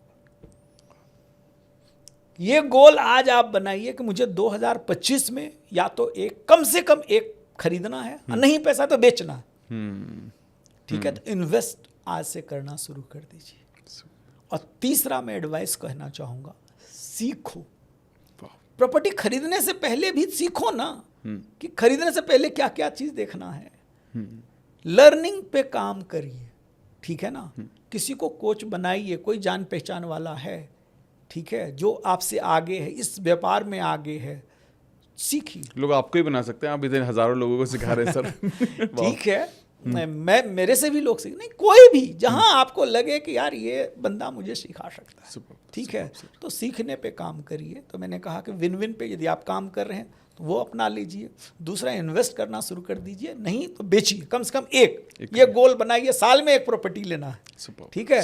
और हो सकता है आज पैसा ना हो, जब आप गोल बनाते हैं वही मैनिफेस्टेशन फिर काम करता है। कैसे मैं ले सकता हूँ, इस पे दिमाग को चलाइए। और तीसरा, लर्निंग करिए। Superb sir, superb sir. I think entire podcast, मतलब मुझे ऐसा लग रहा है कि देखो रियल एस्टेट से रिलेटेड तो हमने बहुत कुछ जाना ही आपके द्वारा, लेकिन मुझे लगता है कि ये क्योंकि आपका जो रुझान स्पिरिचुअलिटी की तरफ इतना ज़्यादा है, तो मुझे लगता है बिल्कुल कॉम्बिनेशन हो गया दोनों चीज़ों का। और मुझे लगता है जब हम कुछ भी इस पर्सपेक्टिव से समझते हैं तो हम ना शायद आपके साथ और मेरे साथ लोग आसानी से इन बातों के साथ कनेक्ट हो पाए होंगे, और लोग ये समझ पाए होंगे कि आप इन दोनों का बैलेंस बनाकर भी जीवन में आगे चल सकते हैं और सफल हो सकते हैं। और रियल एस्टेट एक बहुत अमेजिंग सेक्टर है, बहुत बढ़िया सेक्टर है, लेकिन सही गाइडेंस भी बहुत ज़रूरी है। तो आई एम श्योर जितने भी लोग ये पॉडकास्ट भी देख रहे होंगे, आप भी समझ गए होंगे कि जब इस पॉडकास्ट शुरू करने से पहले जब हम बात कर रहे थे, तो सर ने भी एक ही बात को बोला, एक ही बात को एक्सप्रेस किया कि यार लोगों को ना मदद होनी चाहिए। और ये मुझे लगता है कि पहली बार कोई पॉडकास्ट में जब हमने शुरू किया तो पहली बार किसी ने इस तरह की बात की। आई एम श्योर होती होगी लोगों के माइंड में, बट जब आपने दिल से इसको एक्सप्रेस किया बिफोर द पॉडकास्ट, सब मुझे बहुत अच्छा लगा। Thank you. क्योंकि हम कोई भी जब पॉडकास्ट करते हैं तो इंटेंट ये रहता है लाखों लोगों की ज़िंदगी बदले, और जब लोगों की ज़िंदगी बदलती है तो फिर बाकी सब तो सर फिर तो अपने आप ही सब चीज़ें अपने आप होने लगती है। देखिए, पैसा तो परिणाम है। हाँ। जब लोगों के जीवन बदलेंगे, लोग प्रॉपर्टी लेंगे, हो सकता है वो सोचे मेरे पास आ जाएं, भाई आप ही से लेता हूँ, ठीक है, आप ही से सीखता हूँ। यदि मैं सोचूं अच्छा मैं इसलिए पॉडकास्ट में बोलूं, अच्छा अमित जी ये बोलिए कि मैं क्या बेचूंगा, मैं क्या डील दूंगा, नहीं, ठीक है, फिर हम सेल्फ सेंट्रिक। परमात्मा ने मुझे बेचने के लिए काबिल बनाया, मुझे सिखाया, वो तो बेचा हूं तब तो आगे बढ़ाऊं, तब तो सफल हुआ, वो तो आता है, वो तो मैंने टीम बिल्ड कर लिया, तभी तो मैं 20 दिन 25 दिन फ्री रहता हूं। बिल्कुल सही, वो काम कर रहा हूं जिस काम में मुझे आता है। वाह वाह वाह, ठीक है, करेक्ट सर, अमेजिंग।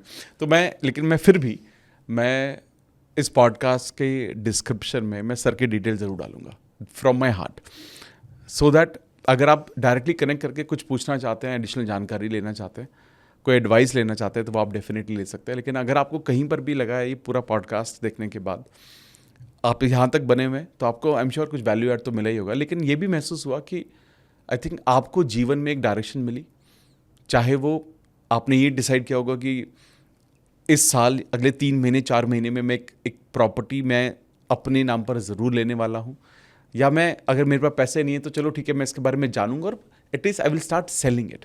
अगर जो भी आप डिसीजन लेते ना इस पॉडकास्ट को देखने के बाद, कोई फैसला आज अगर आप कर रहे हैं, तो वो कमेंट बॉक्स में ज़रूर डाल देना, ज़रूर डालना, ताकि वो लोगों को भी मदद करेगा इंस्पायर करने से। दूसरी चीज़, आज के वक्त में लोग प्रॉपर्टी में इन्वेस्टमेंट करना ही चाहते हैं और लोगों को ये बेसिक चीज़ें पता होनी ज़रूरी है। तो अगर ऐसा लगता है कि आपके परिवार में किसी को इस पॉडकास्ट की ज़रूरत है तो वो फॉरवर्ड ज़रूर कीजिएगा और सर को फॉलो ज़रूर कर लेंगे। इनका लिंक मैं डाल दूंगा डिस्क्रिप्शन में, सारी डिटेल भी डाल दूंगा। सर मेरे को वापस से बहुत मैं भाग्यशाली महसूस कर रहा हूँ। मेरा भी सौभाग्य है। आपको सच में सर बहुत नॉलेज है। हम पहली बार मिले हैं और मुझे आई एम श्योर लोगों को भी नहीं लग रहा होगा, मुझे I am sure about it, लोगों को भी ये महसूस हो रहा होगा कि पता नहीं कब से जानते हैं एक दूसरे को। मेरे को अंदर से ही महसूस हो रहा है कि पता नहीं मैं आपको कब से जानता हूँ। कनेक्शन है ना, कनेक्शन, सोल का कनेक्शन होता है, हम नहीं देख पाते, इन आंखों से नहीं देख पाते। हाँ, तो वो कनेक्शन मेरे को महसूस हो रहा है and I am sure but ये जो कनेक्शन है ये लोगों को भी महसूस हो रहा होगा। और आपने जो दिल से जो पूरा एक्सप्रेस किया लोगों को मदद करने के भाव से, इसके लिए आपको तहे दिल से धन्यवाद। धन्यवाद अमित जी, आपको भी, आपके दर्शकों को भी और प्रभु को भी आज मुझे ये अपॉर्चुनिटी दिया, आपके साथ इतनी बातें साझा करने का मुझे अवसर मिला। मैं भी यही चाहता हूँ, जो मैं कैसे बना, एक साधारण, अच्छा एक चीज़ मैं बताना भूल गया, क्योंकि मैं शुरू में जब बात एज ए ट्रेनर करता था, मैं सफल हो गया, 25 साल में करोड़पति बन गया, तो लोगों को लगा कि यार इसका किस्मत बहुत अच्छा है। मैं 10th के एग्ज़ाम में एक्सपेल्ड हो गया था, फेल हो गया था। मेरे खानदान में सब IIT और हमारे बिहार में सब टॉपर होते हैं। हम लोग जिस फैमिली से थे, डॉक्टर इंजीनियर थे, तो लोगों ने कहा घर का सबसे नालायक लड़का ये। तो मैंने उस दिन सोचा था कि मैं कुछ ऐसा करूंगा जो घर में किसी ने नहीं किया, ठीक है। तो मैं पढ़ने में कभी अव्वल नहीं रहा, मुश्किल से किसी तरह ग्रेजुएशन कर पाया। कभी पिताजी ने 1 रुपए नहीं दिया व्यापार करने के लिए, था ही नहीं तो देते क्या। पढ़ने को पैसा नहीं था, दिल्ली आया था पढ़ने के लिए, सेल्समैन की नौकरी करनी पड़ी। मुझे लगता है मेरे ऐसा, जिसको अंग्रेजी नहीं बोलने आता है, ठीक है, यदि मेरे ऐसा एक बच्चा जो ऐसे करियर शुरू किया, इस तरह के, हमारे स्कूल में पढ़ाई नहीं, वो जो चोरी चलती थी एक्सपेल जो बच्चे में हुआ, क्योंकि पढ़ाई नहीं होती, सारे पेरेंट्स बच्चों को चीटिंग कराते थे उस ज़माने में बिहार में। तो यदि मैं कामयाब हो सकता हूँ, मैं अपने सपनों को पूरा कर सकता हूँ, तो कोई भी जो इस पॉडकास्ट को देख रहे हैं ना, मैं उनको एक भरोसा दिलाना चाहता हूँ कि यार आपके अंदर बहुत क्षमता, भगवान ने सबसे बड़ा बुद्धि मनुष्य को दिया है। अपने आप को हीन भाव से मत मानो, आपके जो भी सपने हैं वो सारे आप पूरा कर सकते हो। आज से कहना शुरू, वही मैनिफेस्टेशन में शायद सिखाते होंगे, जो चाहिए ना वो बोलना शुरू कर दो। गलती क्या करते हैं ना, लोग ये बोलते हैं जो मेरे पास क्या नहीं, जो शुरू में मैंने कहा था, जो मेरे पास किस्मत अच्छा नहीं है, मैं ऐसा क्यों हूँ, मेरे पास बैंक बैलेंस नहीं है। आज से वो बोलना शुरू करो जो आपको चाहिए। आपको कितना पैसा चाहिए बोलो मेरे पास इतना है, फील करना शुरू कर दो। परमात्मा इतना देगा, इतना देगा, इतना देगा कि।